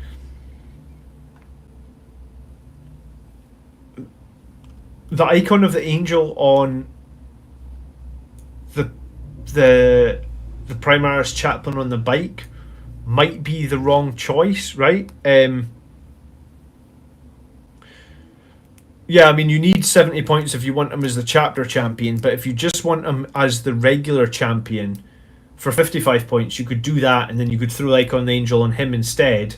I mean, or as people are saying in chat, you could pay the 70 points, and he does get some extra attacks, and then he would have the reroll core and characters aura as well. Or instead, you could drop Icon of the Angel at that point. The chapter champion, I think, is a great choice, especially if you're coming out the drop pod, and like your Vanguard veterans and Seth, like a 9-inch charge. I have a great site. I've not used it in a little while, but it's called Any Dice, and you can just roll. So like I want to re-roll 2d6. Actually, let me bring it up. Right, so we just want to roll 2d6. And we need to make that 9-inch charge. So if we want to get at least 9 inches, then our chances are pretty... Well, it's not 9 inches, is it? It'll be an 8-inch charge. Or do Flesh Tearers get +1 to their charge like Blood Angels? I forget what they're... I know that they get like an additional attack or something from their chapter trait, but do they also get +1 to their charge? I don't remember. Flesh Tearers.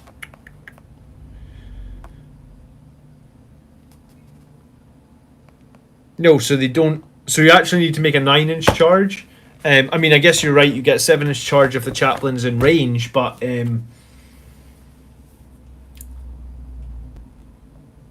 yeah. So I mean, I guess if your chaplain's in range, it's 58% chance. If he's not in range, it's 27% chance. So I mean, like, you're leaving yourself quite open.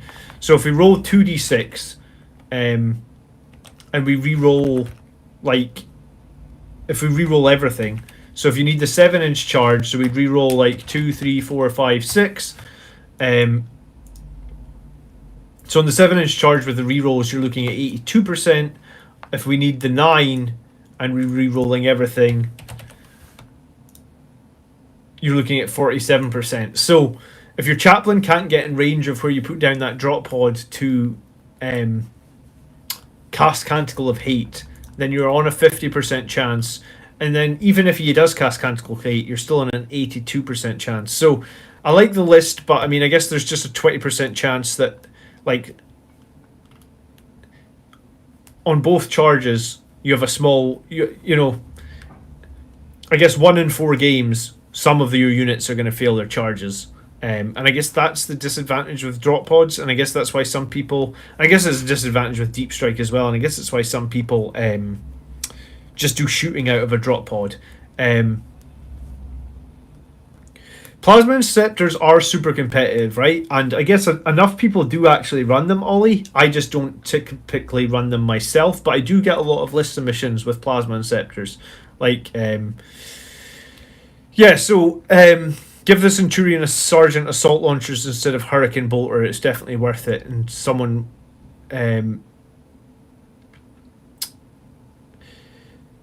yeah, it's tricky. So, I mean, all your unit choices are good, right? Like, your Vanguard Veterans are good. Seth is good.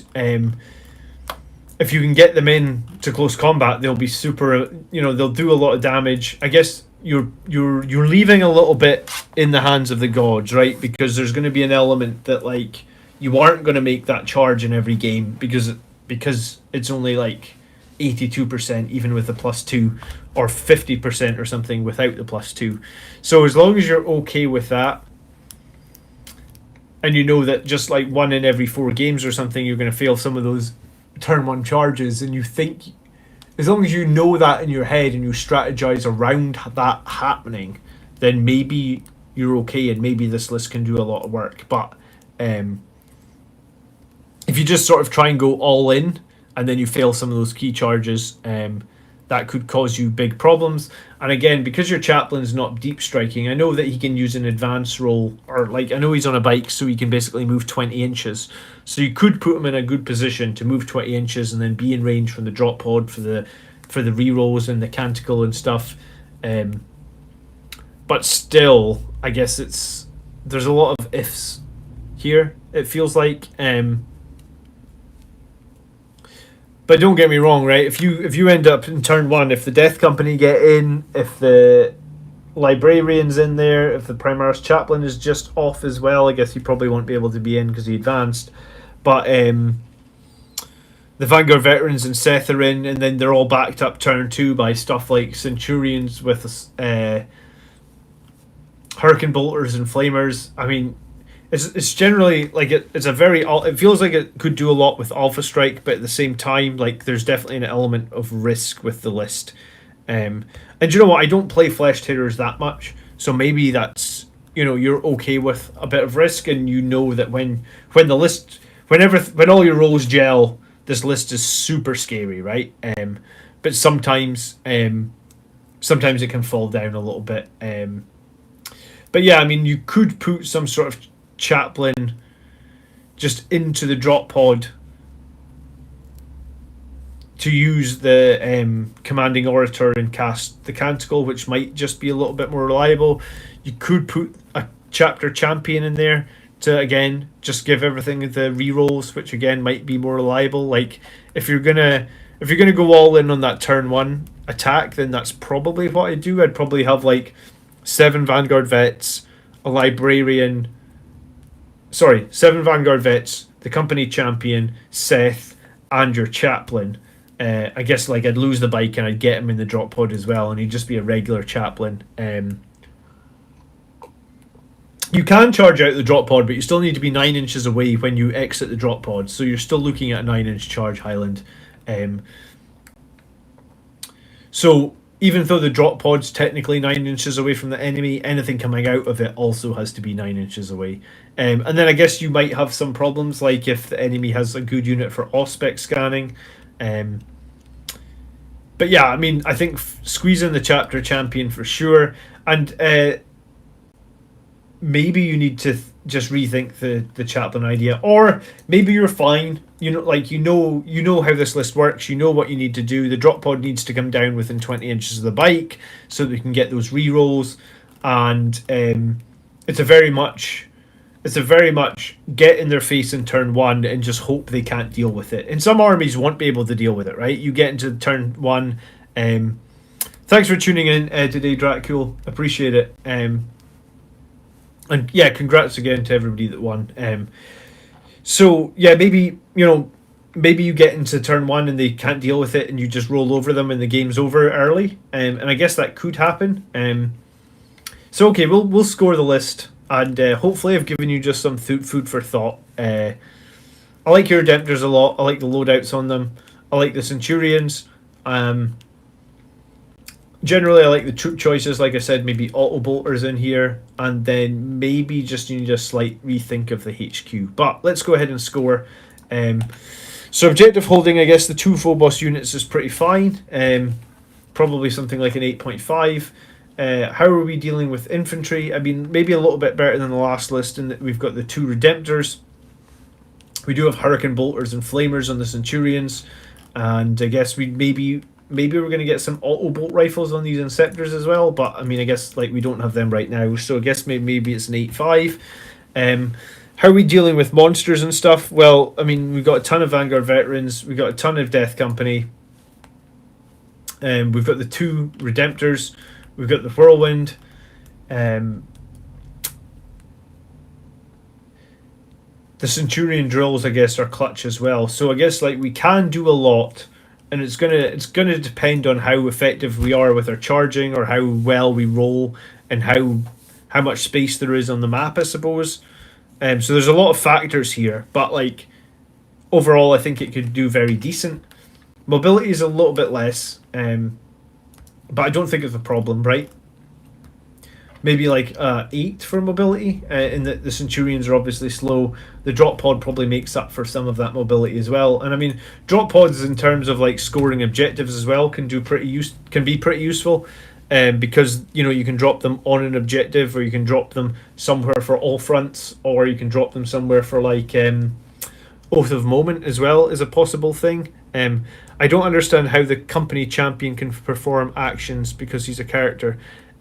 What actions are you talking about? Some actions say that they can be performed by infantry Kevlar.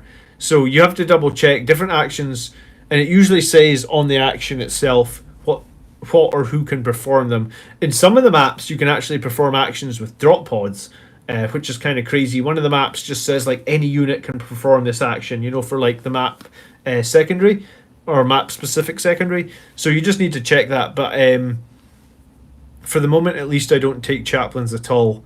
I have taken a chaplain a few times. I don't have one in my list right now, but I actually don't have a Sangri Priest in my list right now either. But I think we have so many good HQ choices, it's kind of hard to pick. Flesh Tears can consolidate 6 inches on a strat, perfect for tying up shooting units. Yeah, I mean, I guess there's consolidation is pretty amazing. Is there a limit to how many HQs you can put in a battle? I mean, the limit is based on how many detachments you have, right? Like a battalion can have 3 HQ choices, a patrol can have 2, I think a vanguard can have 2 or 3. You need to check the main rulebook, but this isn't the main rulebook either, this is just the codex. On the main rulebook, if you just look for the detachment section, it shows you, and I guess if you're making your list on Battlescribe or something, it shows you how many of each type of unit can be. But I mean, overall, there's no limit on how many HQs you can take in a battle, death. But I guess like if you're starting to think about trying to take more than like 4 HQ, you're probably having to sacrifice an awful lot. Like you're probably down on points elsewhere on the battlefield because you've got all these characters. And while characters are good, they generally work better with another unit, buffing them or something like that.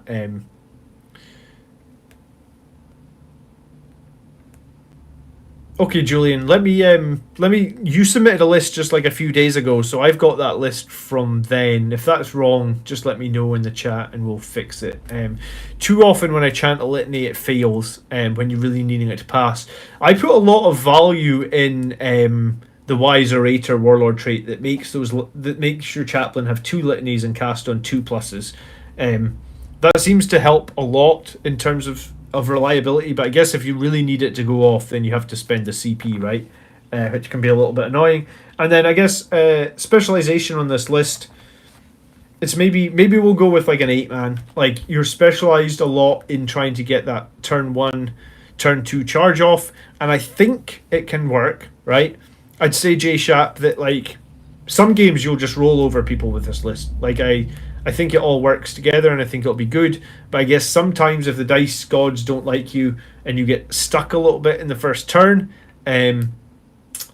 you may come unstuck. So I guess a 42 out of 50 is a very reasonable score.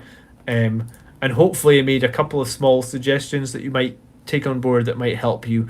I mean, I always say when we're doing these list reviews to like, maybe before you even make a single change based on my feedback, is like go play your next game and in the back of your brain remember what I said about your list, and maybe in your next game be like, oh yeah, maybe that would have been a better change, maybe that could have, like think about what happened in the game and like if anything I said would have helped, and if it had helped, then maybe you know what you need to change in the future. So okay, thanks for submitting the list, J Shap. Like, nice to see a list with Centurions, and also really nice to see a Flesh Terror list. We haven't seen one for a while. I haven't played Flesh Terrors myself very much, but I do fancy getting Seth at some point. I think overall he's a pretty cool character, and I think that Flesh Tearers lists are pretty interesting as well. Alright, so we're going to move on to the last list for today, and this is from Julian. Cool. Give me 1 second to update the thing. Submission name number 5. And yeah, I mean, a couple hours after this stream ends, I'll post all the lists into the comment section. So if anyone needs to see any of the lists, they can do that way. Definitely going to look at the champion. I may have a tournament in May. I'm going to take some form of this list too. Awesome. Well, yeah, I mean, I've been using that champion. I actually did a video on the champion. So if you're not 100% sure on exactly all the things the champion can bring to the game, then go watch the video. And the champion can actually get a pretty nasty sword. I think it's like +3 strength, -3 AP, 3 damage. So he's a pretty, that is a pretty boss sword. I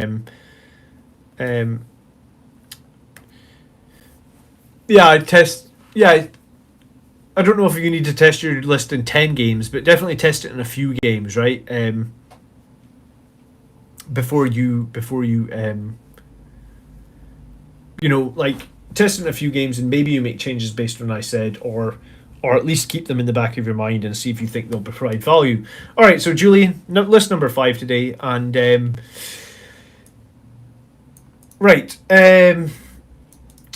so there is a star in this list that means maybe he's going to change out something. So I guess when we get to that, we'll see it. So it's an Outrider detachment. Interesting. I don't think I've seen an Outrider detachment really at all. And is it Outrider detachment, Vanguard detachment? Okay, I'm not sure why it says both types, but let's get through it. Okay, Relic of the Chapter. And we got 2 of them, and then we have one unit using the Angel's Ascendant. So no one else has really used Angel's Ascendant today, and it's interesting to see what people are using, because I have had some thoughts about Angel's Ascendant, but I haven't really used them much myself. It means a single list with 3 relics variations written in. Okay, hopefully, if I make a mistake, Julian, please keep me right. Alright, so we start with the Chapter Master, Artisan of War. He is an Angel's Artifice, so he's a jump pack Chapter Master who has the additional +1 wound and +1 toughness and the 2+ armor save. He's a Lightning Claw Storm Shield, Imperium Sword, and he is the Warlord. Imperium Angel's Artifice, Artisan of War, Angel's Exemplar. You're missing something here, right? Angel's Artifice, Imperium Sword, Artisan... Oh, it doesn't say what Artisan of War is buffing, I guess. Like, is Artisan of War buffing the Lightning Claw? Or is it buffing... Like, what Artisan of War gets split up, right? You can have, like, 4 different items from Artisan of War. What are the 4 again? Artisan of War. You can have Artificer Armor, which you didn't pick, Mastercrafted Weapon, Digital Weapons, or Adamantium Mantle. You need to tell me which one you picked, and we'll know exactly. So it's a Chapter Master with a 2+ save, a jump pack, a Storm Shield. Actually, it's a 1+ save, toughness 5. So I like a lot giving the... This is one of the reasons that I like giving Angel's Artifice. Like, so this guy's, 10 points cheaper than Dante, right? And I mean, you have had to pay an extra CP for him, whereas Dante gives you 1 CP. Alright, so it's the Lightning Claw with 2 damage. But this guy has a Lightning Claw that does 2 damage. He's strength 5 on the charge. He has, 7 attacks, I think, with Imperium Sword. So basically, 1 less attack than Dante. But if you compare survivability, then... he has a 1+ save, so he's more survivable than Dante in terms of like surviving against low arms fire. Excuse me. And he also has that toughness 5, which makes a big difference. Against small arms fire he basically ignores AP -1, and he has 1 higher toughness. So I guess like bolters and all that sort of stuff like wound him way less. It's really it really it really puts Dante to shame how much better the custom chapter masters that we can make are. And I prefer the one on the bike because you can have toughness 6, which I think is kind of disgusting, but this one's not bad at all as well. Okay, we have the Sangri Priest, and he is the Artificer Armor, and he is the Selfless Healer. Makes a lot of sense. So he is the Chief Apothecary. So very standard sort of healer. And then we have an Infiltrator Squad and an Incursor Squad. And the Infiltrator Squad does have the Helix Gauntlet, so these guys will be super survivable, so that's nice. Definitely a strong unit for holding objectives, so that's nice as well. We have the Sangri Ancient, who has the Icon of the Angel or the Wrath of Baal, an Infernal Pistol, and Rites of War. And I guess this guy makes sense if you have a lot of jump units. If you don't have a lot of jump units, then I'm not sure he makes super sense, but I guess we'll see what we've got. We then have one Vanguard Veteran Squad that is all Thunder Hammers, and it's 5 of them. And the Sergeant has the Quake Bolts, so we can counter the negative -1 from the Thunder Hammer, and that's, I guess, where we said. Broken record on Dante over here. I'm sorry, man. If Dante could survive, then I would run Dante. Did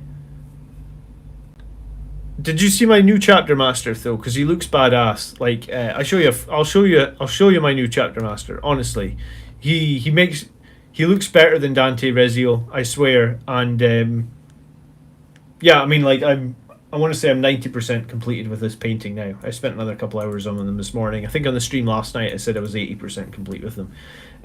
We then have Vanguard Veterans with Lightning Claws. Infernal Pistol and Lightning Claw and the Sergeant, and this is a larger squad. I'm struggling exactly to see how many models this is though.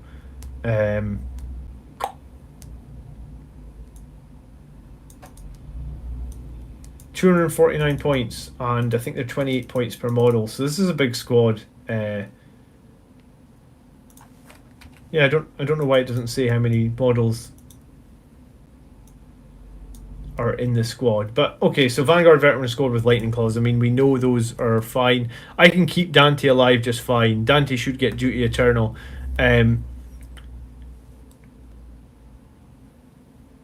Yeah, I mean, maybe I just play Dante too aggressively, right? I like my chapter master to just be up and, you know, doing a lot of damage right in their enemies' faces. But my poor Dante screwed over forever. Biggest downside is his cost. Yeah, I mean, his cost, and also I think just the current the meta with so many they're an 8-man squad. Okay, thank you. So 8-man squad of Vanguard Veterans. I think the current meta with so many multi-meltas out there, meaning Dante can be wounded on 2s, or against Death Guard, you know, like against Death Guard with the new -1 toughness, then Dante has toughness 3. I'm sorry, it's just not good enough. Like it just, for me, he just seems too easy to kill. Will we get him on Primaris soon? I hope so. I really hope so. Then we have potentially an assault squad, and it's 5 Marines with chainswords, and it's 1 with a power fist and an infernal pistol, and 1 with an eviscerator, and then a couple with infernal pistols. So a bit more of a punchy assault squad. Yeah, I mean, don't get your hopes up, but I think because we got Mephiston last edition, I think Dante will get him this edition. He could still be like 2 years away, right? Because this edition probably going to go for 2 years. But yeah, I mean, just I don't know. I think toughness 4 characters are just a bit of a nightmare to kill. So yeah, it's a 9-man assault squad, and it is quite punchy with a bunch of infernal pistols, a couple of eviscerators. So interesting squad. Well, I mean, I guess Death Guard, literally everything. Yeah, I mean, but my chapter master is still toughness 5 against Death Guard, right? Because I've buffed him to toughness 6. So it makes, it does make a big difference in terms of survivability. I guess I play one of the hardest battles I play is I have a Death Guard guy in my meta, and I play him all the time. And I know that he is going to really be trying to beat me next time we play because I won the last 2 games. And I've kind of rubbed it in his face that I won the last 2 games. So, yeah, I mean, toughness 3 characters are just going to get squished by Death Guard. Toughness 4 are just going to get absolutely squished. We then have suppressors, and like we've talked a lot about suppressors on the stream, and I guess I don't think suppressors are bad, but maybe trying to find those points for the whirlwind is more important. But it looks like we have whirlwind here as well. We then have a javelin attack speeder and or the storm speeder thunderstrike. So that's interesting in that I haven't really run the Thunderstrike myself. I did do a video on those Storm Speeders, but I need to have a quick look at it again just to refresh it in my memory. Do you know what? It's funny saying that because I literally have a Storm Speeder here that we're just about to give away. But yeah, I just haven't looked at the Storm Speeder. Let me look at it again, refresh. Storm Speeder, and you said the Thunderstrike. That's the one with the ballistic skill of 2. Okay. And it's got missiles, Las Talons, and rocket pods. Storm Speeder is equipped with Storm Fury missiles, Las Talon, and twin rocket pods. Okay. Okay, so it's basically got like a twin link Las Cannon at 36. The 2 rocket pods that the Redemptor had, and then a heavy one, strength 10. So it's basically like a super crack grenade missile sort of thing. We then have potentially Eradicators and the Whirlwind. And then there's an auxiliary support detachment here to get another character in, and we can have a captain on a bike. I'm kind of confused how you've broken this list apart into multiple lists. Because at this point this was the end of the list, I guess.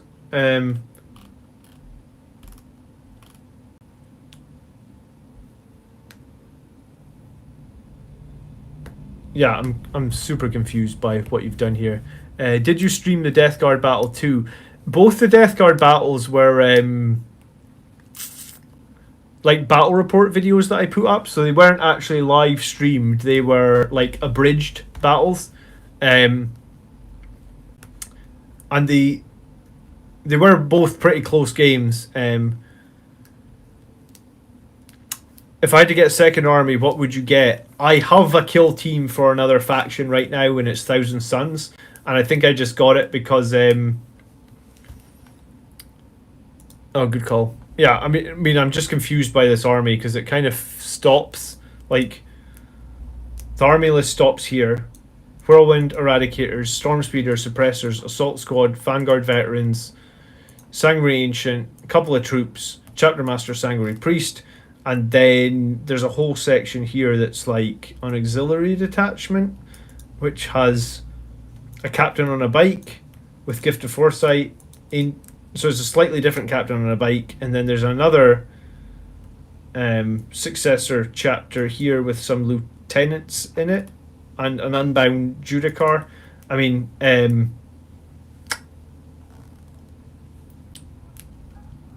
yeah, it's Julian. You have to tell me what I'm looking at because I don't really know where it's supposed to go.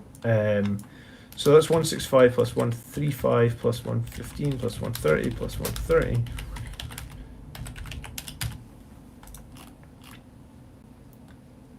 $250, 100, 145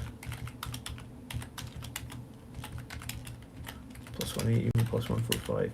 Yeah, so I mean, I guess this top part is the list, right? So Eradicators, Whirlwinds, the Storm Speeder, the Suppressors, the Assault Squad or Vanguard Veterans, another Vanguard Veterans with the whole hammers, the Ancient with the Wrath of Baal, then Cursors, the Infiltrators, and then the Chapter Master and the Sangri Priest. And I guess you said that you were going to swap out some of the Vanguard Veterans potentially for another squad.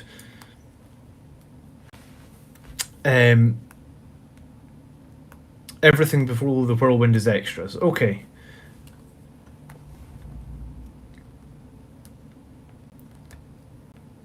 Will you stream the next Death Guard battle? Yeah, absolutely, Chaos. Hey Kevin, how you doing? Yeah, I think we're all doing well here today. So I'm going to be streaming on the 15th, and I'm going to be streaming, I think, a battle against Custodes and a battle against Death Guard. It's all going to be like The whole thing is going to be live. I have a new setup where we have 3 cameras, like a dedicated dice tray camera, a dedicated overhead camera. It took me like ages to get it all set up, but it's all set up now, and I think we're going to stream next on the 15th. But like I said, I did beat Death Guard the last 2 times in a row, so he's probably got a very tailored list, and he's definitely gunning for me. So this list is a little weird, right? Assault Marines, I don't know anyone that's really running Assault Marines right now, and I get that this is an interesting squad that's got like Infernal Pistols in it and stuff, but Assault Marines have a really poor number of attacks. Like, I feel like if you want to run Assault Marines with Infernal Pistols, you might be better just replacing them with Sangri Guard. I mean, you've got 2 squads of Vanguard veterans potentially, so like, I feel like the Sangri Guard might just be a much better choice. And then, like I said earlier today, Suppressors and the Whirlwind together are possibly fine depending on where you're playing against, but at the same time, like, it might be a bit much because Whirlwind and Suppressors generally don't do a lot of killing, right? Like, you shoot a Whirlwind at a squad of Intercessors and you maybe kill a model.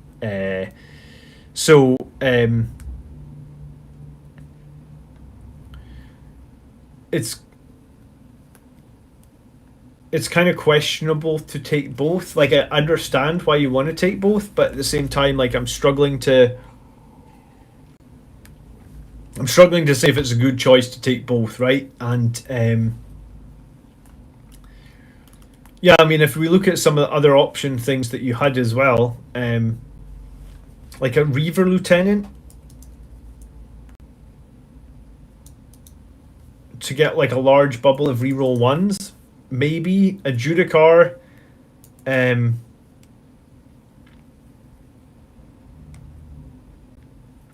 from the Space Wolves, I guess. The problem with adding like these other chapters as well is you're going to lose your Super Doctrine, right? And I don't ever think adding 1 Judicar is going to be valuable enough to lose the Red Thirst over. Like, so I would just count that option out straight away. And then, I mean, like, sure, you could replace your Jump Master with a Captain on the Bike, very similar. And I guess maybe if you're playing up against Death Guard, that might be something to consider. But, I mean, when I'm building an army list, I'm trying to build a list that's going to be strong against everything. And, like, I'm not really wanting to tailor it to fight a single army, because if you tailor it to fight a single army, then you're probably going to make yourself weaker against other armies. The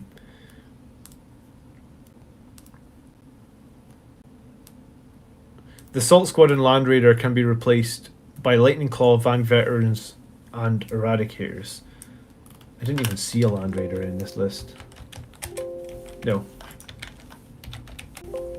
So I don't know where that... Oh, you mean Land Speeder, I guess. Yeah.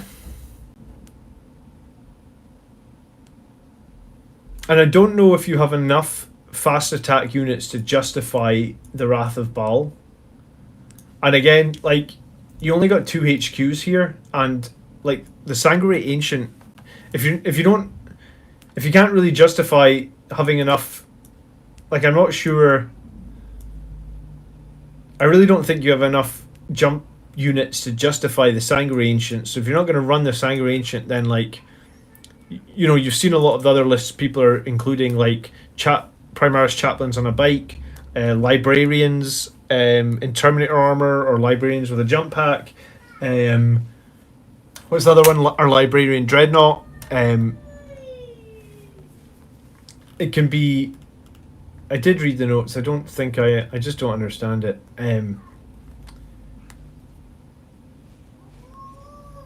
2 can be either for the land spears, but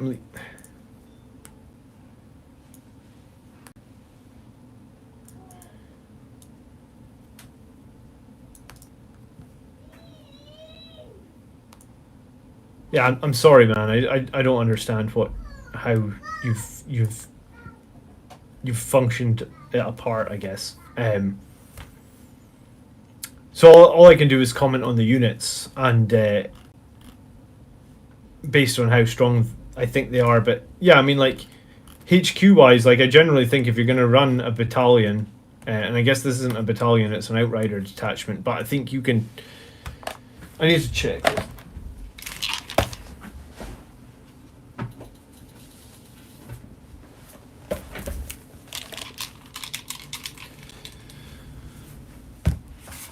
Hey, Icebeat, how you doing?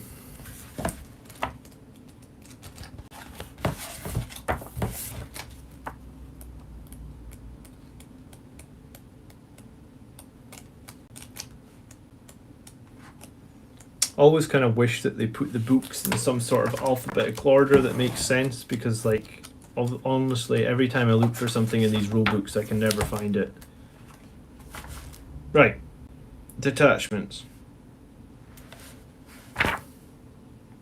Outrider detachment. Alright, so you have actually taken a detachment that just lets you take 2 HQ. Okay.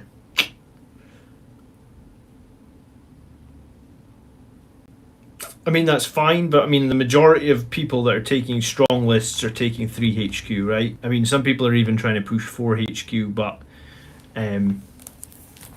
yeah, I mean, the Sangri Ancient is in a weird place because I don't think he's particularly survivable. Well, I mean, he's not. He costs more than 4 Sangri Guard, and or the same, actually more 5 points more than 4 Sangri Guard, right? And overall, like, you need to have a very jump-based list to make him work. And again, I think I've had like 2 lists that include assault squads in them, and the assault marines just get 1 attack base, right? Like, I mean, you would have to put a chainsword on them to get them 2 attacks, but I just feel like units with 1 attack are, you know, especially when we have access to units like the Sangri Guard that have base 3 attacks, like, I don't know, unless you have no more elite slots, then I guess I wouldn't.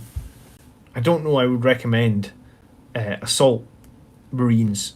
Like, no one's running assault marines, right? And it's not because people don't like assault marines. It's because they're not strong.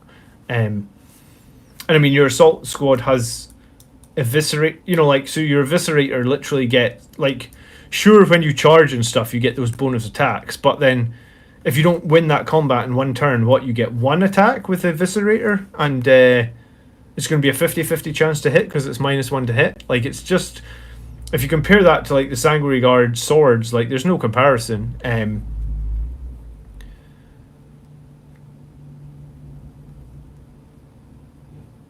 2 patrols with the HQ only cost 2 more, and you can fit everything you need. Yeah, I mean, I'm pretty much going to be running a 2 patrol list, I think, in the near future. I've built a few lists that include 2 patrols to get 4 HQ. Now, I'm not sure if 4 HQ is necessarily the greatest, because, like, you do put a lot of points into your HQ, and I need to try it. But we do have, like, some really, really good HQ options right now. So that's kind of where I was thinking, like, 2 patrols. But yeah, I mean, I think there's just... So I think you have to ditch the assault squad, right? Like, you just don't want to take the assault squad, period. Try and find something that's better than an assault squad. And I think the obvious choice looking at your list is Sangri Guard, because you don't have them, and they're arguably our strongest unit. Like, in terms of raw damage output, they are 100% our strongest unit. I mean, Vanguard Vets... Like, you've got a squad here of Vanguard Vets full of Thunderhammers as well. These guys are, like, crazy expensive with Thunderhammers, right? You're, like, talking, like, 37 points per model for a Vanguard Vet. And they only have, again, base 2 attacks. So, you know, if you don't kill what you need to kill, then they're kind of not the most impressive. Like, I guess when I run Vanguard Vets, I would maybe take a squad and have a Thunderhammer or 2, not 5. And I guess I understand the idea of taking the Quake Bolts so you can try and make those Thunderhammers hit more often. But again, like, if this squad starts taking losses, you have to take losses from 37 point models per turn. I don't like that. Like, I like having some cheap... In these squads, like, you're going to lose some Vanguard Vets. They always get targeted, right? They're so... I don't want to say they're so juicy, but they'll be... Vanguard vets with storm shields tend to be on the front lines, right? You're jumping them up front to do a lot of damage. They're kind of the units I go most aggressive with in my army lists. So, like, if I was going to take some Thunderhammers, which I'm totally fine with, and I like the idea of taking the Quake Bolts with the Sergeant to make those Thunderhammers hit more often, I think you have to include a couple of guys that just have chainswords, so that, like, when they do get shot, you just take the wounds on the cheap chainsword guys, and you protect these heavy, you protect your really expensive 37 points per model.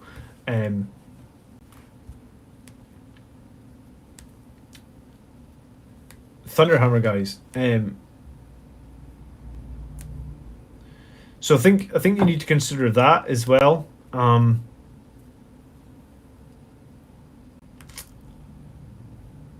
then I'm generally against taking things from other. I mean, I'm fine taking something else from. I'm fine taking more than one detachment. I'm not really fine with taking stuff from other armies that will make us lose our super doctrine, right? It's too strong to lose. I've thought about this a lot, and I've thought it would be really useful if, for example, I quite like some sort of big shooting presence in my lists, right? Like I always have done, and I think I've showed that with that super heavy tank list that I had that went on like an 8-game winning streak, right? And I was thinking what would be great would be like a knight, right? Like a Blood Angels army with a single knight, like a Knight Crusader with a heavy 12 rapid fire battle cannon or whatever it is, strength 8, -3/2 damage or something. It would be super awesome with us. But if you want to take the knight, we have to lose our super doctrine, and does the knight add enough for that? For me, it doesn't. The super doctrine, that +1 to wound, wins me so many engagements in the late game. So, I just don't see it. So, this sort of taking a Judicar that is a Space Wolf, this Judicar is never going to provide the same value that +1 to wound on your whole army is ever going to do. So you just, for me as well, I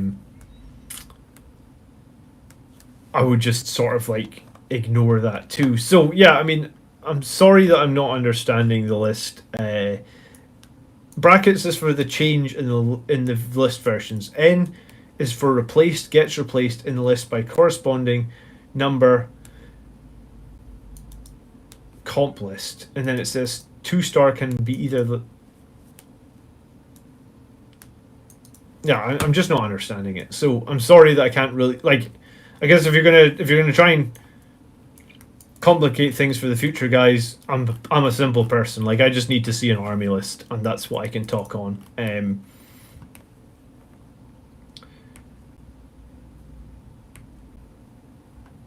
But I mean, I guess I've made some suggestions on your troops, and I can do that with good reliability. I think the assault squad's got to go. I mean, Whirlwind Eradicators are fine. Suppressor and the Whirlwind is maybe a bit much, but I mean, you could probably make it work. The Storm Speeder seems actually okay. I haven't really used any of these new Primaris vehicles like the Gladiator or the Storm Speeders myself, so I don't know 100% how we're doing. Yeah, I mean, I guess if you really want to take a Judicar, just make it a Blood Angels Judicar. You're never, as I said, you're never going to get, I don't know even what the Armor of Rust is, or the Worn Warrior, but I'm never going to get enough value out of this to replace our Super Doctrine, right? And I guess Games Workshop will try to tackle those lists. So no README files for my lists in the future. Do you know what? README files is fine. I guess I'm just being retarded today. I'm sorry. I just don't understand it.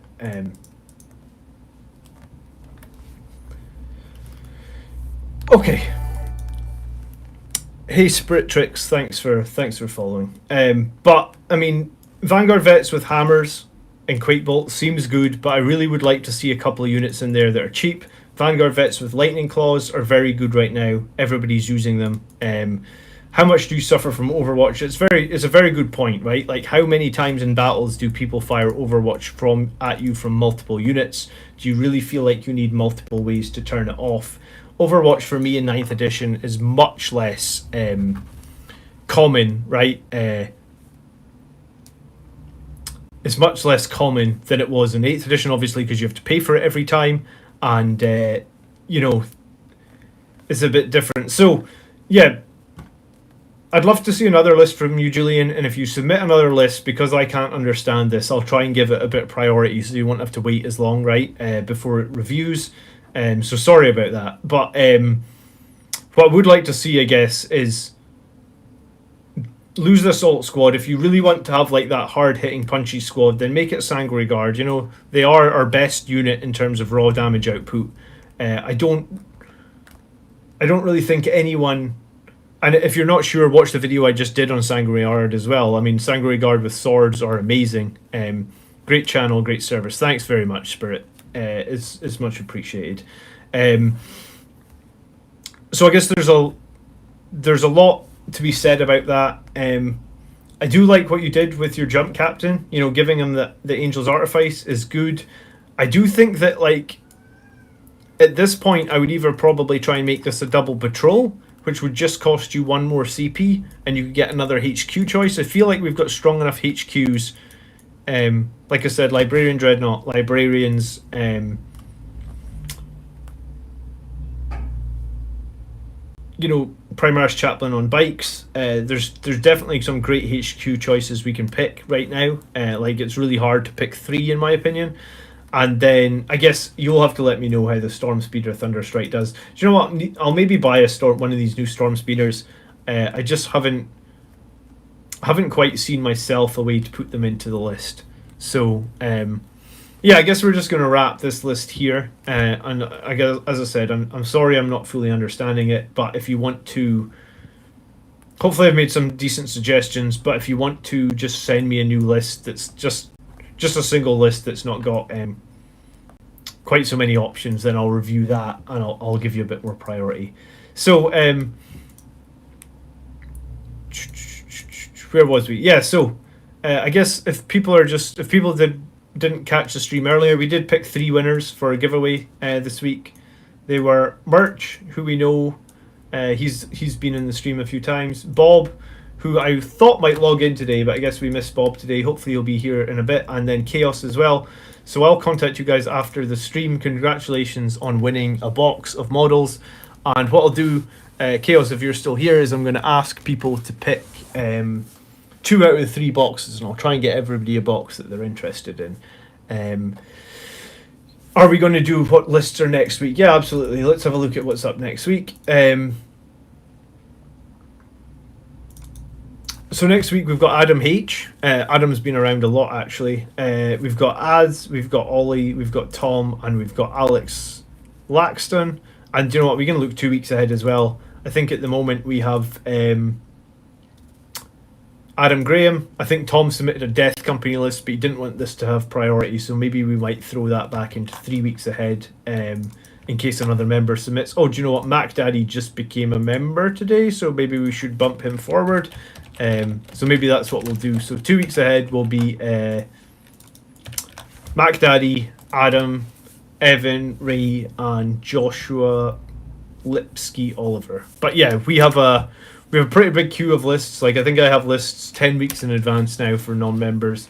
So but yeah, thank you. I mean, a lot of people tuned in today, so it's much appreciated. If you didn't win in this giveaway, I'm sorry. Hopefully there'll be another one in the not too distant future. And yeah, maybe, do you know what, if they ever do Primaris Dante, I will give away a Primaris Dante. It would be sweet ironic justice if Reziel wins it and I can finally tell him, look, here's a Dante that doesn't die in 2 seconds flat before turn 3 in every game. But I mean, you know, I'm glad you can't wait, Alex. Cool. So yeah, and we should be back for a couple of times this week. And yeah, if anyone understands what Julian was saying, and I'm just not understanding it, but hopefully the core does seem pretty solid. There just needs to be a few changes. And yeah, I mean, no one else is really running assault squads, and 250 points for assault squad just seems like it's not the greatest idea. What would be cool is you get some of the magazines to give away, because some of us have no access to it in other countries. Do you know what? That's maybe not a bad idea. Maybe we'll see if we can't pick up some of the new Warhammer Imperium, whatever they're called. Imperium magazine. I forget the name of it. But yeah, thank you very much for hanging out. We can all put our old Dantes on plinths and make a statue of terrain with them. Yeah, he better not just get +1 wound, +1 attack like Mephisto, or I'll be so mad. Kevin, you're most welcome. I'm glad. Yeah, I mean, we just put out new videos every week. So we'll see you for more videos every week. There is now a Facebook group and a Discord link that you can get underneath. Someone was saying the Discord link isn't working, but Adam said he'd post a link to Discord and Facebook. So if you want to come and join the Facebook or the Discord, you can totally do that. Yeah, I'll catch up with you winners afterwards to sort out your prizes. So I hope you all guys have a great Sunday. Thank you very much. There were some new members today. It's very much appreciated.